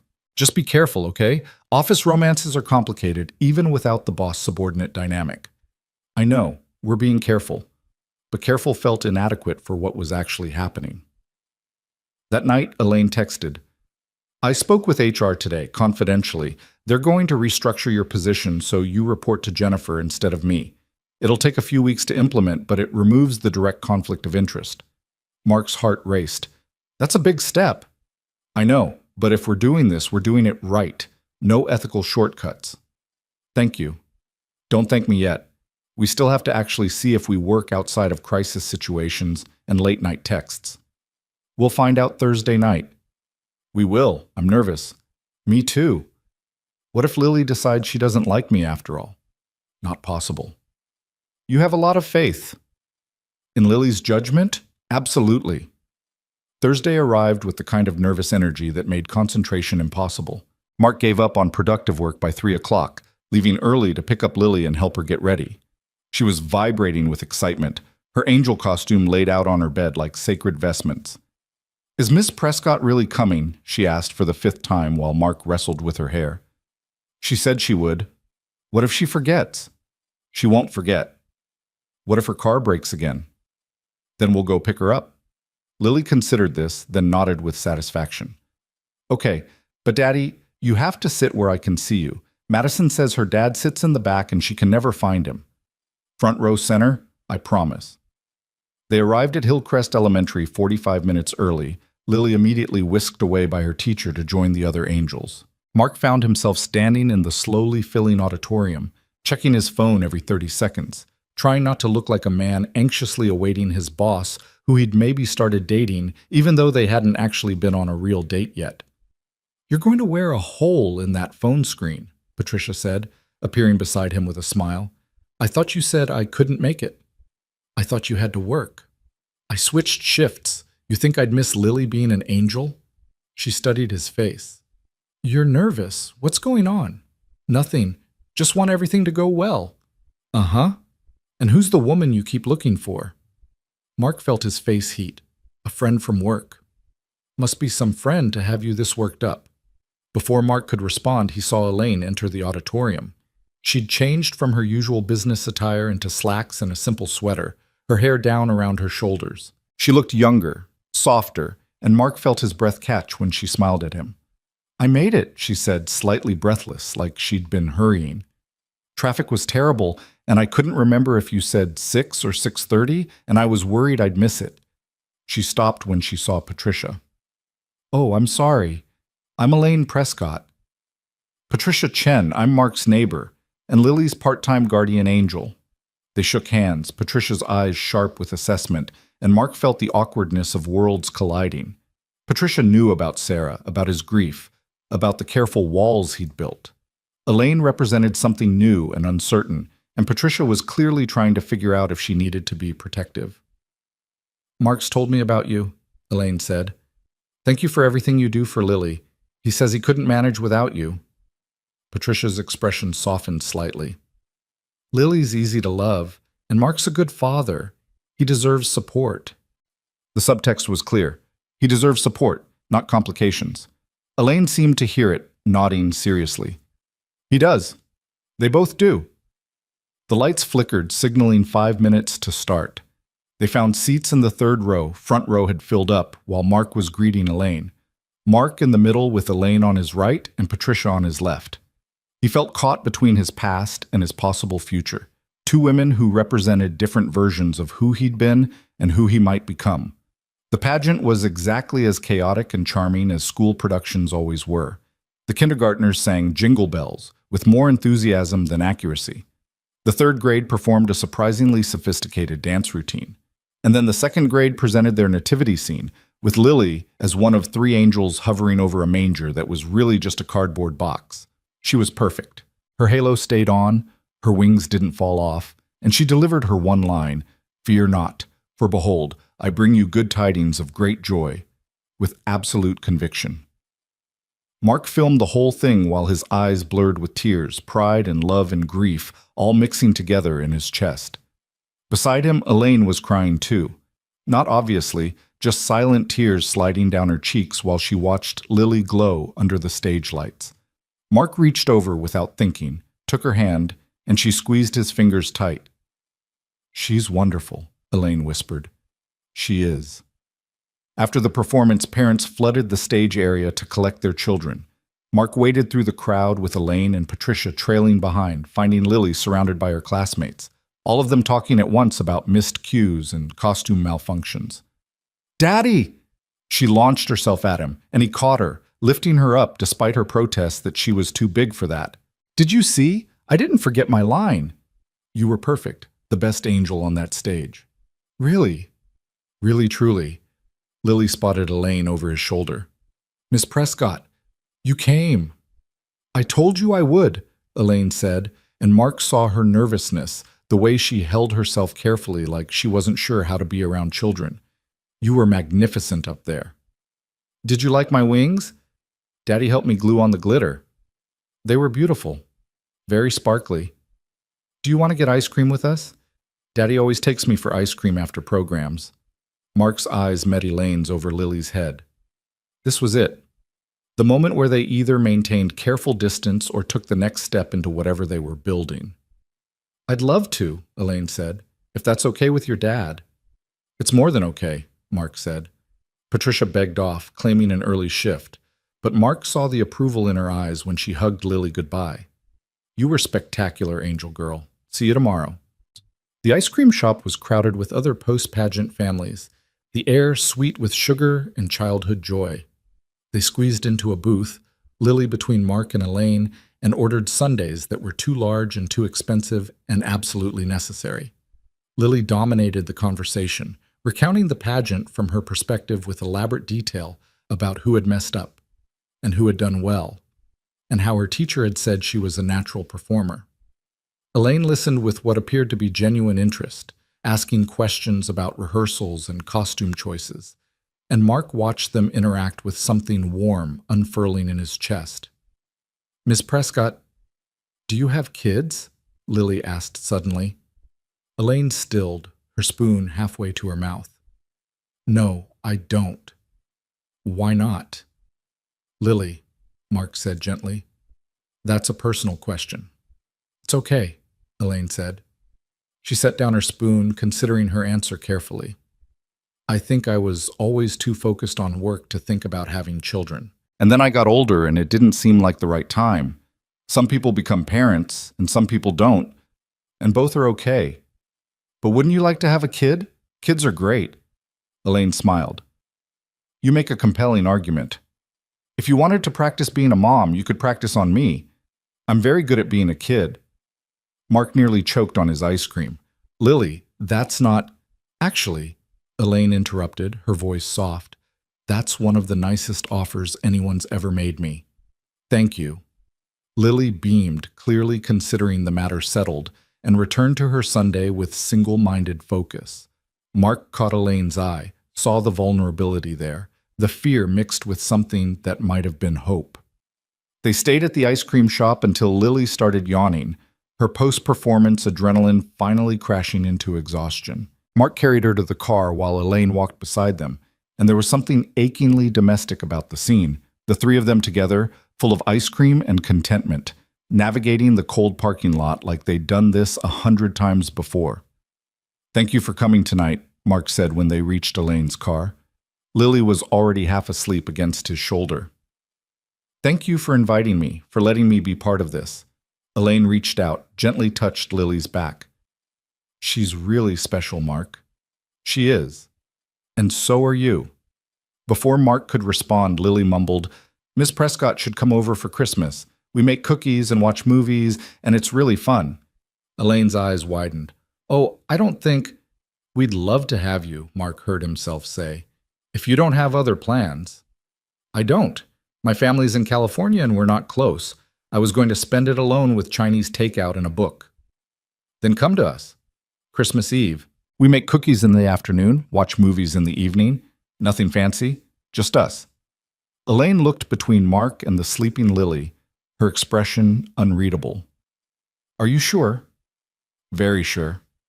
"Okay, then I'd love to." They stood there in the cold parking lot, Lily breathing softly against Mark's neck, Elaine's face soft in the streetlight glow, and Mark felt the strangest sensation, like his life was pivoting, turning towards something he couldn't quite see but desperately wanted to reach. "I should get her home," he said finally. "Of course. Good night, Mark." "Good night, Elaine." He watched her drive away, then carried Lily to his car, tucking her into her booster seat where she immediately curled up and continued sleeping. During the drive home, Mark's mind raced through everything that had happened: the pageant, the ice cream, Lily's casual invitation that had somehow turned into Christmas plans. They were building something, he and Elaine, something fragile and complicated and maybe impossible, but undeniably real. At home, he carried Lily inside and tucked her into bed, still in her angel costume, too tired to change her properly. She stirred just enough to mumble, "I like Miss Prescott, Daddy. She's nice." "She is, sweetheart." "I think Mommy would like her too." Mark's throat closed. "Yeah?" "Mm-hmm. Because she makes you smile the way you smile in pictures with Mommy, like you're really happy and not just pretending." Mark kissed her forehead, unable to speak past the lump in his throat. When she'd drifted back to sleep, he sat on the edge of her bed, looking at his daughter's peaceful face, and felt gratitude so intense it hurt. His phone buzzed with a text from Elaine. "I had a wonderful time tonight. Lily is extraordinary. You're raising an amazing human. She likes you too, wants you to practice being a mom on her, apparently." That was the sweetest and most terrifying thing anyone's ever said to me. "She has that effect." "Mark, about Christmas." "Second thoughts?" "No, the opposite. I'm looking forward to it more than I should be. That scares me." "Me too, but maybe scared isn't always bad." "Maybe not." They texted for another hour, the conversation wandering from the pageant to childhood Christmas memories, to their fears about what they were building together. Eventually Elaine wrote, "I should sleep, but I'm glad we're doing this, whatever this is." "Me too." "Good night, Mark." "Good night." Mark set his phone down and walked to his bedroom, pausing at the photo of Sarah on his nightstand. She was laughing in the picture, caught mid-joy, and Mark tried to imagine what she'd think of Elaine, of this tentative new thing growing in his life. "I think you'd like her," he whispered to the photo. "She's smart and kind and scared of getting hurt again. She makes me feel like maybe there's more to life than just surviving. I hope that's okay. I hope I'm not betraying you by wanting this." Sarah's frozen smile offered no judgment, and Mark chose to take that as permission. He climbed into bed, exhausted but unable to sleep, his mind churning through possibilities and fears and hopes he'd thought were dead. The next morning was Friday, and Mark arrived at work to find an email from HR scheduling a meeting for the following week to discuss organizational restructuring. Jennifer caught him at his desk before lunch, her expression carefully neutral. "Did you get the HR email?" she asked. "Yeah, do you know what it's about?" Jennifer's smile was knowing. "I might have been approached about taking on additional team members, including you."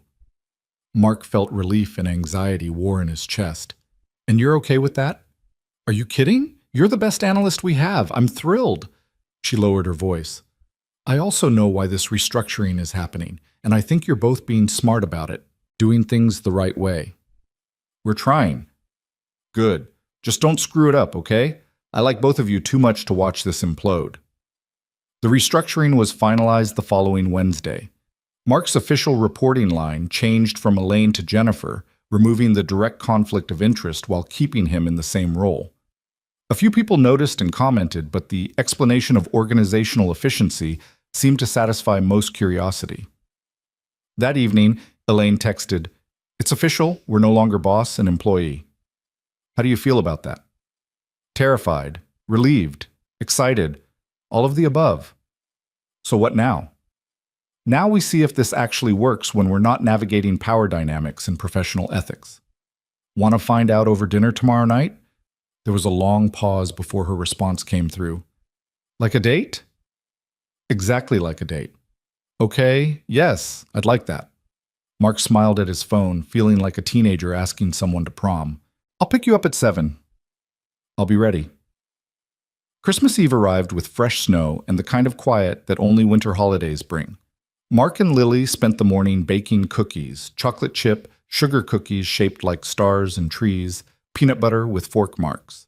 The kitchen became a disaster zone of flour and sugar and food coloring, and Mark wouldn't have changed a single thing. Elaine arrived at 4, carrying a bag that clinked suspiciously like wine bottles, and looking nervous in jeans and a sweater. Lily answered the door before Mark could, launching into an enthusiastic hug that made Elaine's eyes widen with surprise.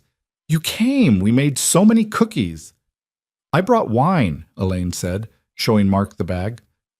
"And sparkling cider for Lily. I wasn't sure what was appropriate." "It's perfect," Mark said, taking the bag and trying not to notice how domestic this felt. How right. "Come in. Make yourself at home."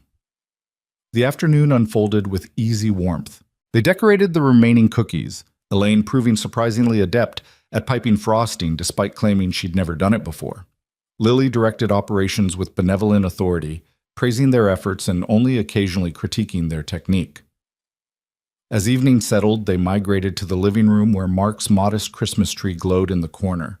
They watched holiday movies, Lily's choice naturally, and ate too many cookies and drank wine while Lily had cider. At some point, Lily curled up between them on the couch, her head on Mark's lap, her feet stretched toward Elaine. "This is nice," Lily mumbled, her eyes drooping. "Like a real family."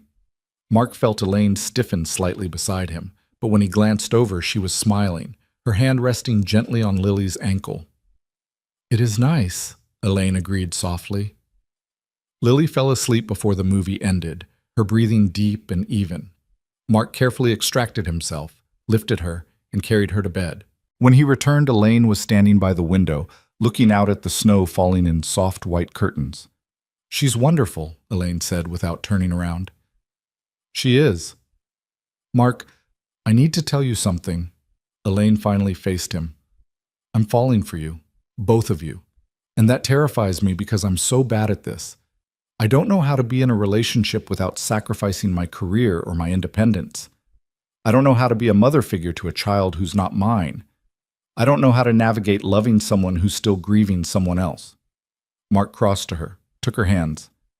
"I don't have all the answers either, but I know that you make me want to try. You make me feel like maybe grief doesn't have to be my whole story. What if I mess this up? What if I hurt her? What if you don't? What if we actually figure this out together?" Elaine's eyes were bright with tears. "I want to believe that's possible." "Then believe it. We'll figure it out as we go." She kissed him then, soft and tentative and sweet, and Mark felt something in his chest unlock. Some door he'd kept closed swinging open to let light flood in. When they pulled apart, Elaine was crying for real, and Mark kissed her tears away, tasting salt and hope and new beginnings. "Merry Christmas," he whispered.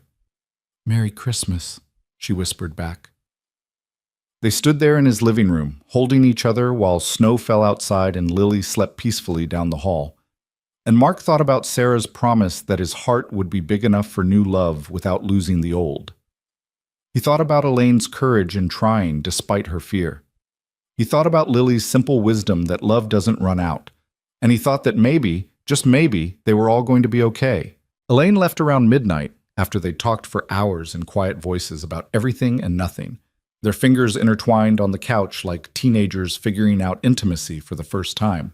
Mark walked her to her car through the snow, kissed her goodnight under the streetlight, and watched her drive away with a fullness in his chest that felt both foreign and achingly familiar. Christmas morning arrived with Lily bouncing on his bed at 6:30, her excitement infectious despite the early hour. They opened presents in their pajamas, modest gifts that Mark had carefully budgeted for, nothing extravagant but chosen with love. Lily's squeal of delight over a new art set made every dollar worth it. "Did Santa bring Miss Prescott any presents?" Lily asked suddenly, surrounded by wrapping paper and new treasures. "I don't know, sweetheart. She probably celebrated by herself this morning." Lily's face fell. "That's sad. Nobody should be alone on Christmas." Mark's phone buzzed with a text from Elaine, as if summoned by Lily's concern. "Merry Christmas. Thank you for last night. I'm sitting here with coffee and Chinese takeout for one, and all I can think about is how much I'd rather be eating too mmany cookies with you two." He showed the message to Lily, who immediately declared, "We have to invite her over. We have extra ham and Daddy made too many potatoes like always." Mark hesitated, thinking about boundaries and not moving too fast. But then he remembered Elaine's face last night, the vulnerability in her admission that she was falling for them. He typed, "Lily insists you join us for Christmas dinner, 2 o'clock. Very casual. Say yes." Her response came quickly. "I don't want to intrude on your day." "You're not intruding. You're invited. There's a difference." "Are you sure?" Mark looked at Lily's hopeful face, thought about the empty chair at their table that had haunted every holiday for 3 years, and realized that maybe it was time to stop treating that emptiness like a shrine to grief. "Very sure. Please come." "Okay. Thank you. Should I bring anything?" "Just yourself." Elaine arrived at 2 on the dot, carrying a beautifully wrapped box that she handed to Lily with endearing nervousness. "I wasn't sure what you'd like, so I hope this is okay." Lily tore into the wrapping with enthusiasm, revealing an elaborate art kit, professional quality watercolors, brushes, sketch pads, the kind of supplies Mark could never afford. Her eyes went wide. "This is the fancy kind. Madison's mom is an artist and she has these." "I asked the store clerk what a creative 7-year-old might enjoy," Elaine admitted. "If it's too much, I can—" "It's perfect," Mark said, seeing Lily's joy. "Really perfect. Thank you." Dinner was chaotic and wonderful, with Lily chattering nonstop and Mark burning the rolls but nailing the ham. Elaine fit into their small family unit with surprising ease, laughing at Lily's jokes and helping clean up without being asked. They played board games afterward, Elaine proving fiercely competitive at Candyland in ways that made Lily shriek with delighted outrage. As evening approached and Lily started yawning, Mark caught Elaine's eye across the living room. She was smiling, really smiling, the kind of unguarded joy he'd never seen on her face at work. She looked younger, lighter, like someone who'd put down a heavy burden she'd been carrying for too long. "I should probably go," Elaine said reluctantly when Lily dozed off mid-game. "Let you two have your evening routine." "Stay," Mark said. "Just a little longer." After he'd put Lily to bed, Mark returned to find Elaine standing by the Christmas tree, studying the ornaments with quiet attention. Many of them were handmade, crafts from Lily's younger years, but scattered among them were older ornaments, delicate glass pieces that had been Sarah's. "These are beautiful," Elaine said softly, touching one gently. "They were Sarah's. Her grandmother gave them to her." Mark moved to stand beside her. "I almost didn't put them up this year. Thought maybe it was time to let go of some things. But you did put them up." "Lily wanted to. She said they're part of our family story, and just because someone's gone doesn't mean we erase them." Elaine was quiet for a long moment. "Does it bother you that I'm here, in the space she used to occupy?" Mark turned to face her fully. "You're not in Sarah's space. You're in your own space. Sarah was my past, and I'll always love her, but you're my present, maybe my future. Those aren't contradictory things. Your daughter is very wise. She gets it from her mother." Elaine's eyes shone with tears. "I'm so scared of messing this up, Mark, of hurting Lily, of not being enough for either of you. You're already enough. You showed up. You tried. You're here on Christmas night when you could be anywhere else, and you're worried about being enough. Elaine, you're more than enough." She kissed him then, deeper than the night before, her hands in his hair and her body pressed against his in a way that made his heart race. When they finally broke apart, both breathing hard, Elaine rested her forehead against his. "I should really go now," she whispered, "before I don't want to leave at all." "Would that be so terrible?" "No, but it would be fast. And we said we'd go slowly." Mark knew she was right, even as everything in him wanted to ask her to stay. "Okay, slowly. Thank you for today, for including me, for making me feel like I belong somewhere. You do belong. Here. With us." After Elaine left, Mark sat on the couch in the glow of the Christmas tree, feeling the strangest mix of contentment and anticipation. His phone buzzed with a text. "I'm home. Missing you already. Is that pathetic?" "Not pathetic." I'm missing you too. When can I see you again? Tomorrow? Lily has a play date in the afternoon. We could grab coffee or lunch or just sit in a parking lot and talk. I'm not picky. Lunch.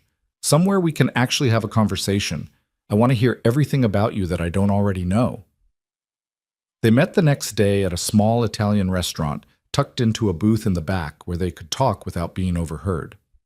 Elaine wanted to know everything about his childhood, his relationship with Sarah, how he'd managed after her death, what he dreamed about for Lily's future. Mark found himself sharing things he'd never told anyone, the grief and fear and overwhelming responsibility of single parenthood. In return, Elaine told him about her marriage, the slow erosion of intimacy as her career consumed more of her energy. She talked about the loneliness of success, how climbing the corporate ladder meant leaving people behind who couldn't or wouldn't keep pace. She admitted her fear that she was fundamentally broken when it came to relationships, that her ex-husband had been right about her prioritizing work over everything else. "But I don't want to be that person anymore," she said, her hand wrapped around her water glass like it could anchor her. "With you and Lily, I feel like maybe I could learn to be different, to want different things."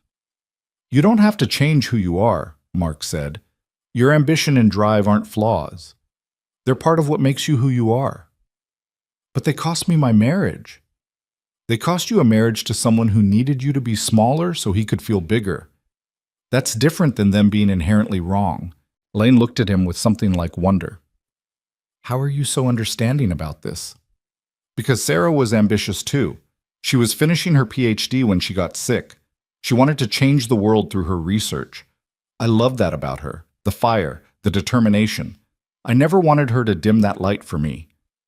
"What was she studying?" "Environmental chemistry, specifically water purification systems for developing countries. She wanted to solve the global water crisis." Mark smiled at the memory. She used to say that if she could give clean water to even one village, her life would have mattered. "She sounds remarkable." "She was. And she'd like you, I think. She always respected people who refused to apologize for being excellent at what they do." They talked through lunch and into the afternoon until Mark had to leave to pick up Lily. As they walked to their cars, Elaine caught his hand. "I want to tell you something," she said. "I know we're going slowly, and I know we're still figuring this out, but I need you to know that this is real for me. You and Lily, you're not some rebound or distraction from my divorce. You're the first thing that's felt genuine in longer than I can remember." Mark pulled her close, kissed her forehead. "It's real for me, too." The weeks after Christmas fell into a rhythm that felt both new and comfortable. Mark and Elaine saw each other 2 or 3 times a week, always with Lily present at first, building a foundation of family rather than just romance. They went to museums and parks, had dinner at Mark's house, made elaborate breakfasts on weekend mornings. Elaine was learning to be around a child, getting better at the casual physical affection Lily craved, figuring out how to talk to a 7-year-old without condescension. At work, their new reporting structure made things easier. Mark worked for Jennifer now, and while everyone knew he and Elaine were dating, office gossip being what it was, the lack of direct authority removed the ethical complications. A few people made comments, mostly supportive, though Tom Bradshaw's snide remarks about Mark sleeping his way to job security earned him a private but firm conversation with HR. "People are going to talk," Jennifer told Mark over coffee one morning. "That's unavoidable. But you and Elaine did everything right. You were transparent, you restructured appropriately, and you're both still excellent at your jobs. Anyone who has a problem with it can deal with me." February arrived cold and gray, and with it came Lily's 8th birthday. She wanted a party at the skating rink, with her entire class invited, and Mark had been planning for weeks to make it perfect. The morning of the party, while they were setting up, Lily asked the question Mark had been dreading. "Is Ms. Prescott coming to my party? Do you want her to come?" Lily considered this seriously. "Is she your girlfriend now?" Mark's heart raced. They'd been careful not to label anything in front of Lily, not to move faster than she could handle. "Would that be okay with you if she was?" "I think so. She's nice, and she makes you happy." Lily paused. "But what about Mommy?" Mark knelt down to Lily's level. "Come here, sweetheart. I want to tell you something important." He waited until she was looking at him.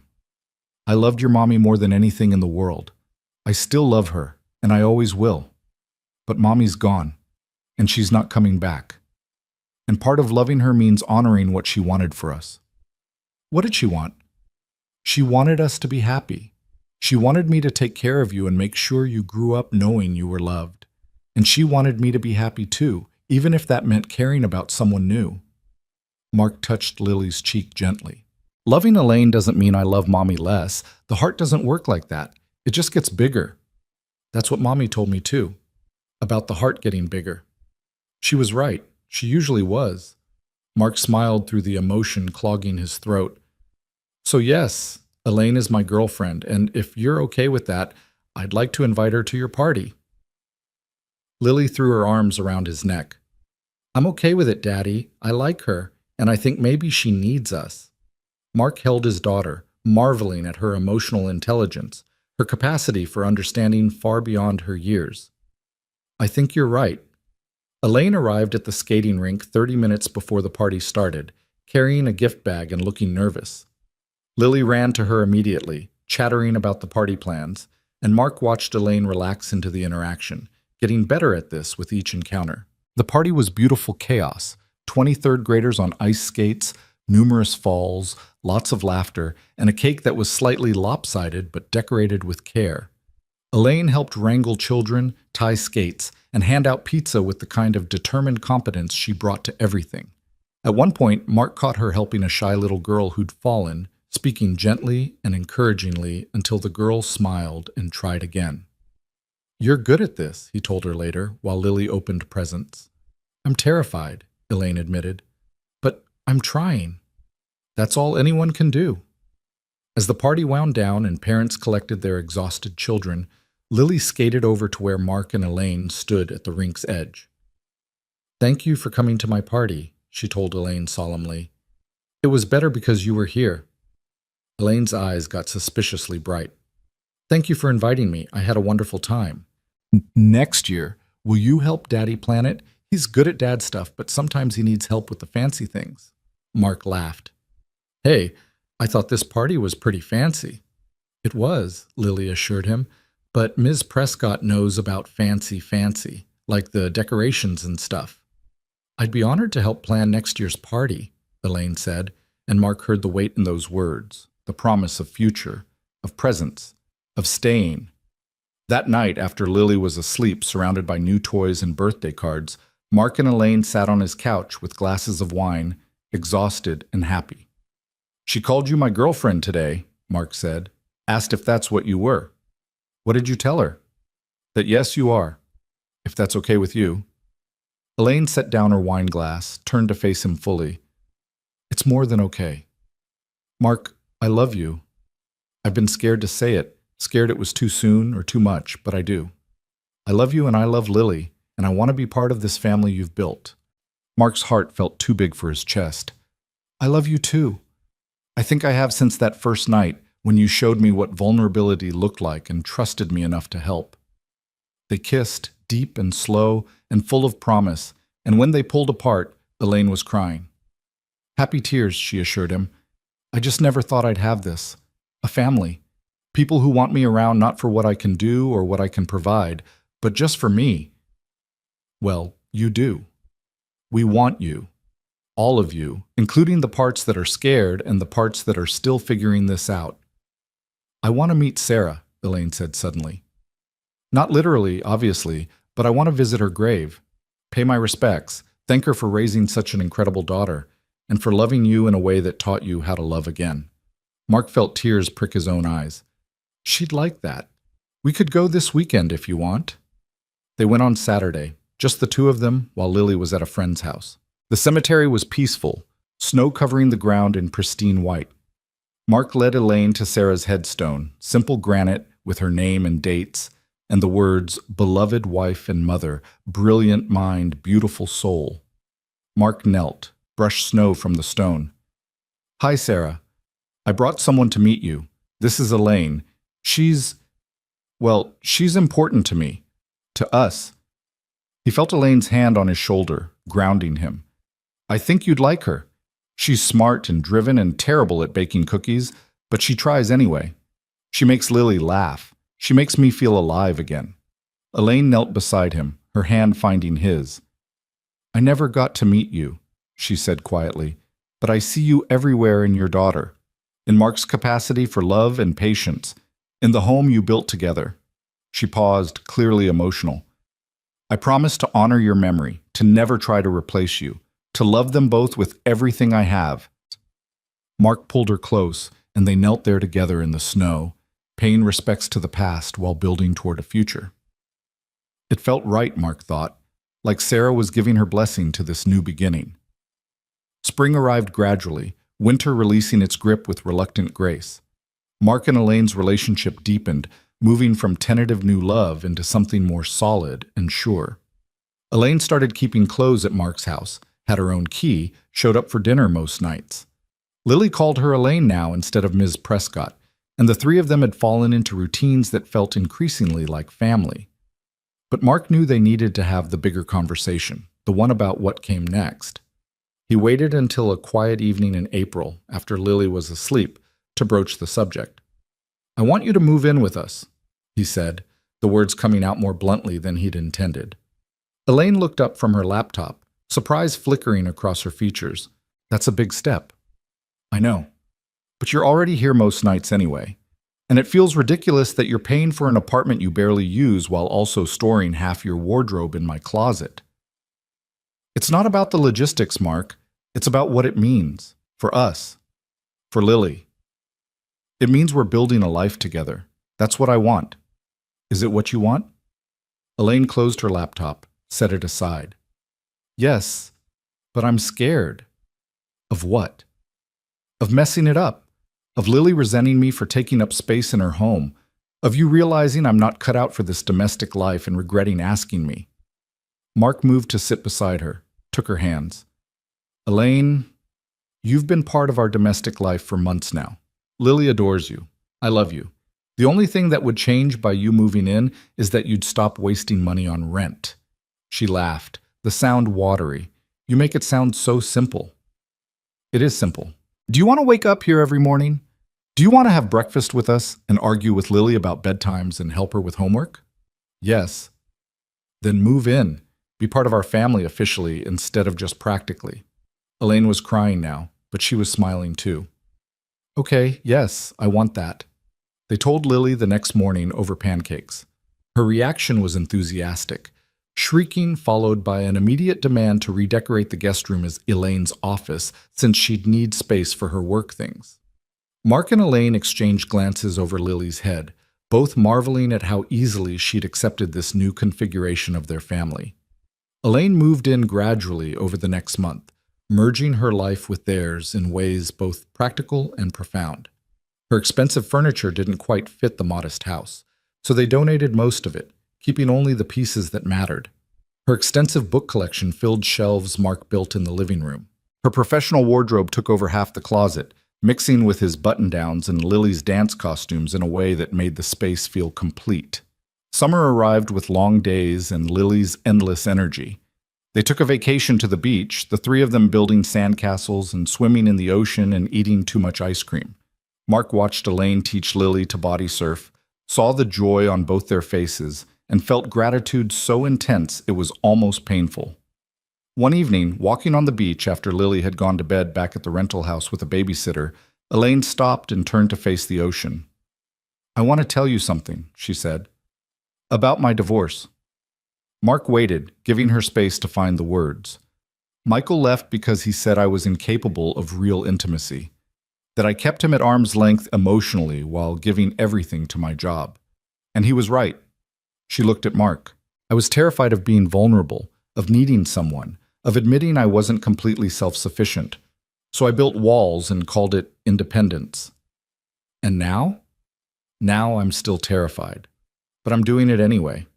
Being vulnerable with you and Lily, letting you see the parts of me that aren't strong or competent or in control. That's what Michael wanted and what I couldn't give him. But with you, I want to try. Mark pulled her close. You're already doing it. Every day you show up and let us see you. Not the CFO or the successful executive, just Elaine who burns toast and cries at animated movies and worries about being good enough. That's intimacy. That's vulnerability. I love you, she said. Both of you. More than I knew I could love anything. We love you too. They stood there on the beach as the sun set. Two people who'd found each other through crisis and built something beautiful from the wreckage of their previous lives. Mark thought about that night almost a year ago when he'd carried a drunk Elaine to his car, how terrified they'd both been the next morning, how impossible this future had seemed. Fall arrived with Lily starting third grade and Mark getting promoted to senior analyst. Elaine's divorce was finally finalized, the legal end of a marriage that had emotionally ended long before. She came home that day quiet and contemplative, and Mark gave her space to process. That evening, after Lily was asleep, Elaine found him in their bedroom putting away laundry. I need to ask you something, she said, her voice serious. Mark set down the clothes. Okay. That night, the first night, when I woke up at your house and asked if we'd slept together. I remember. You said no, that nothing happened, but I've always wondered, if I'd asked you to, if I'd been sober and willing, would you have said yes? Mark considered the question carefully.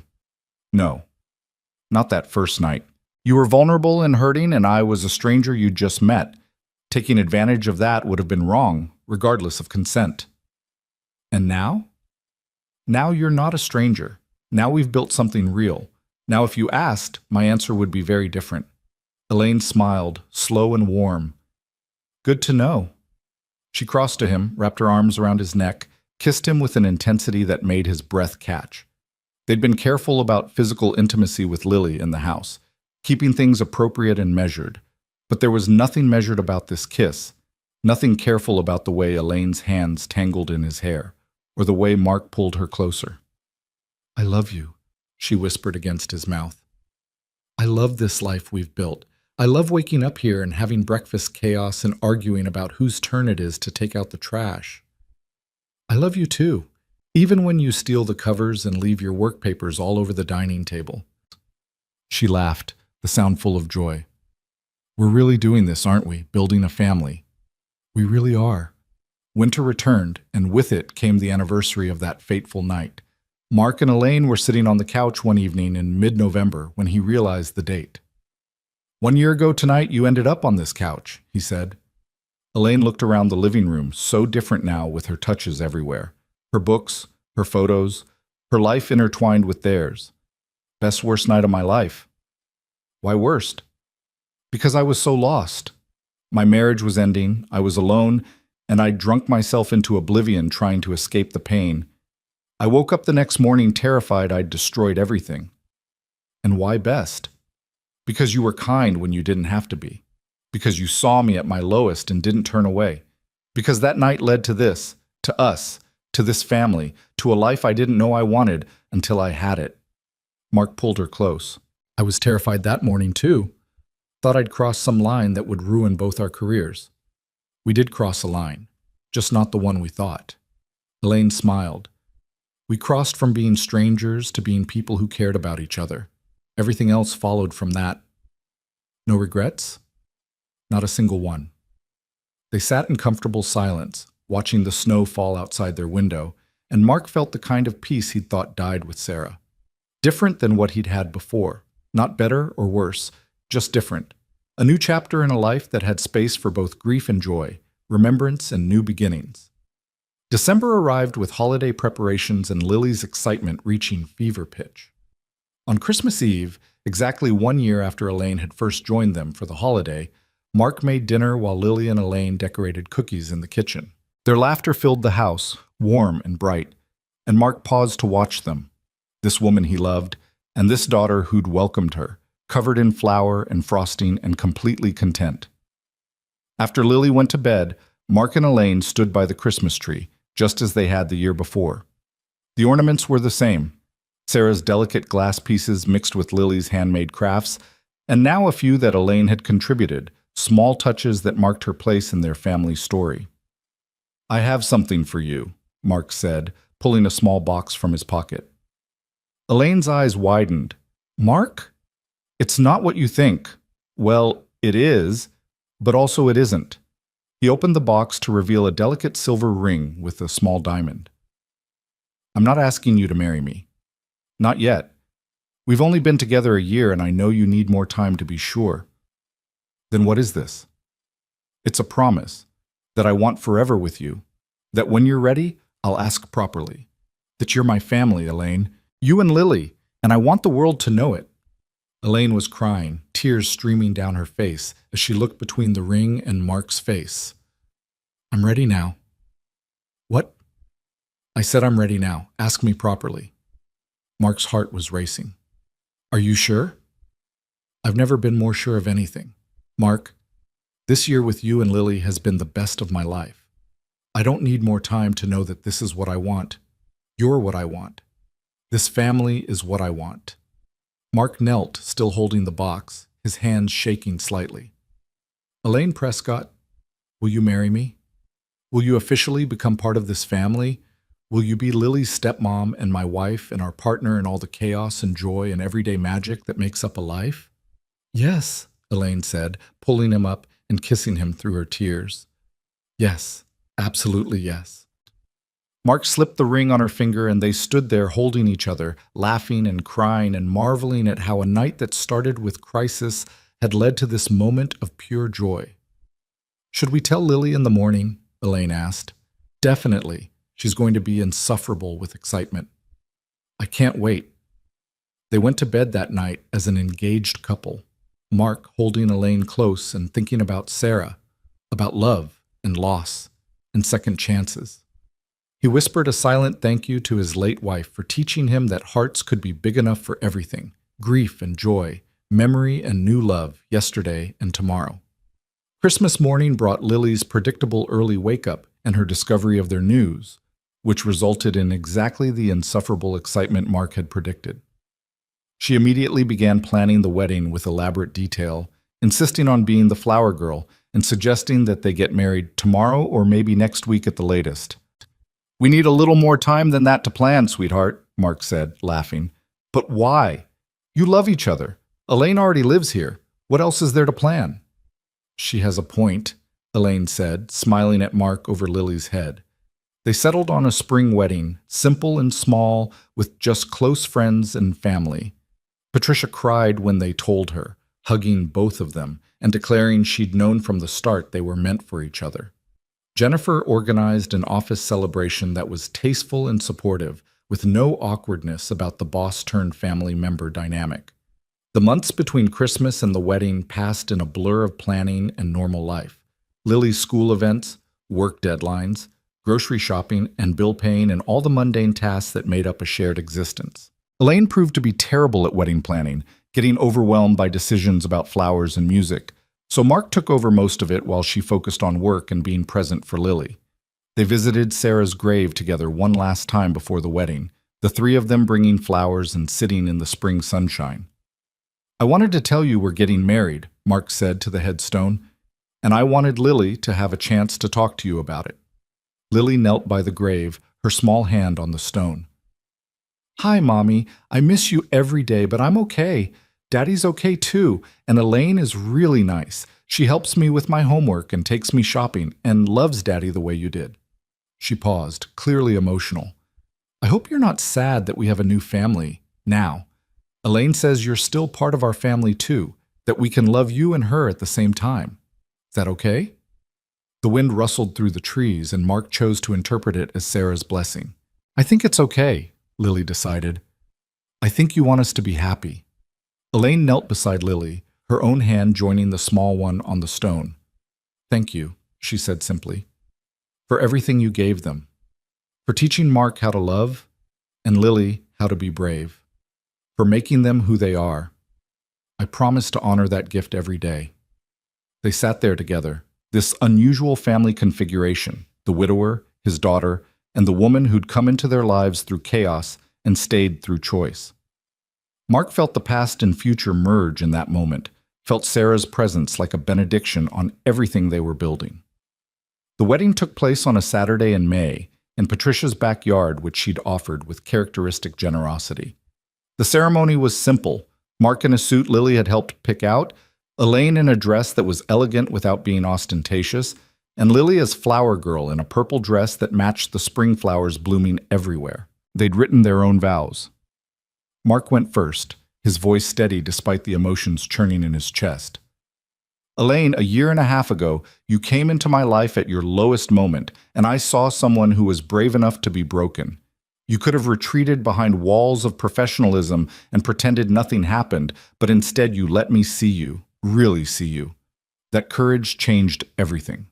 He paused, gathering himself.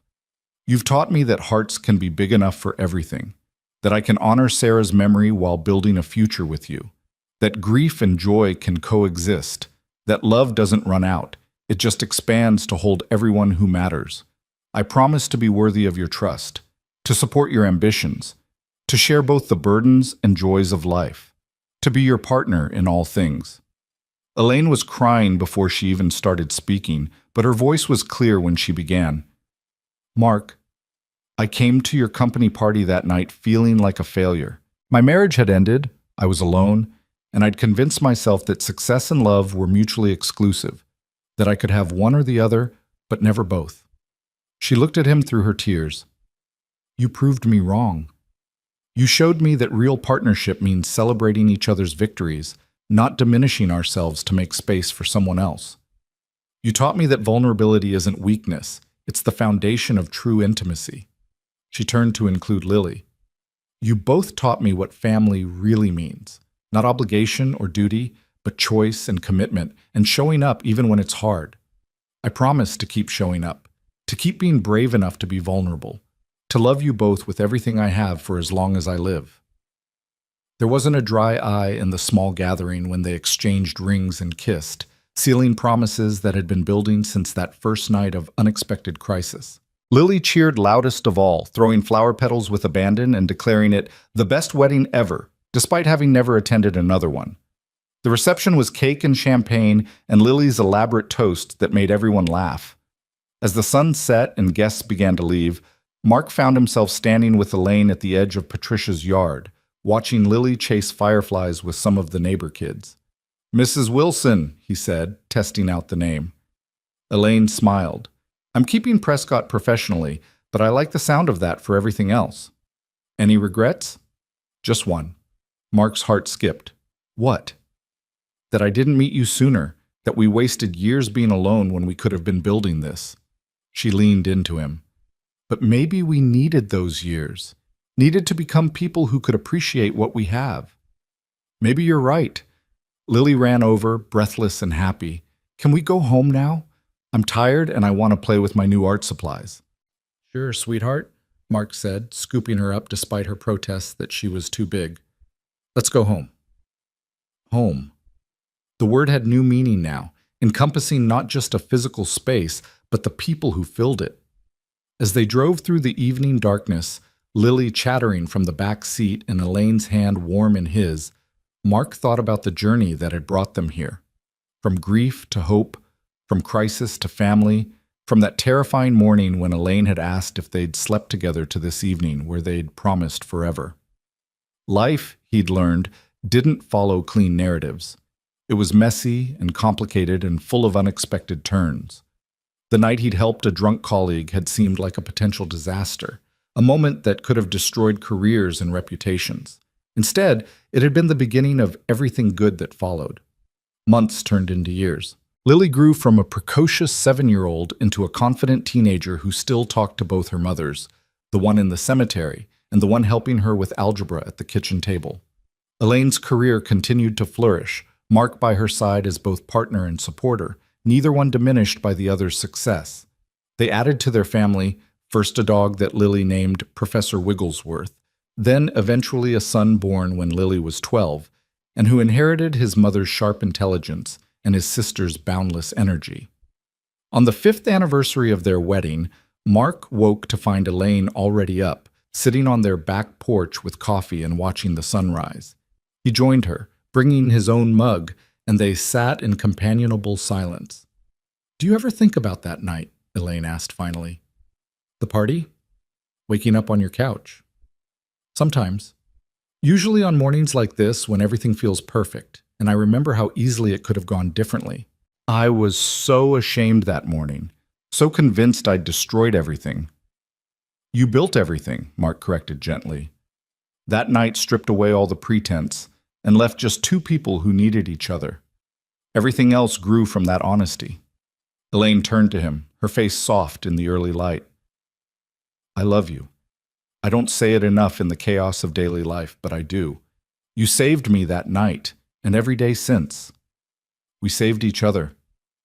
Inside, they could hear their son beginning to wake, Lily's alarm going off, the household stirring to life.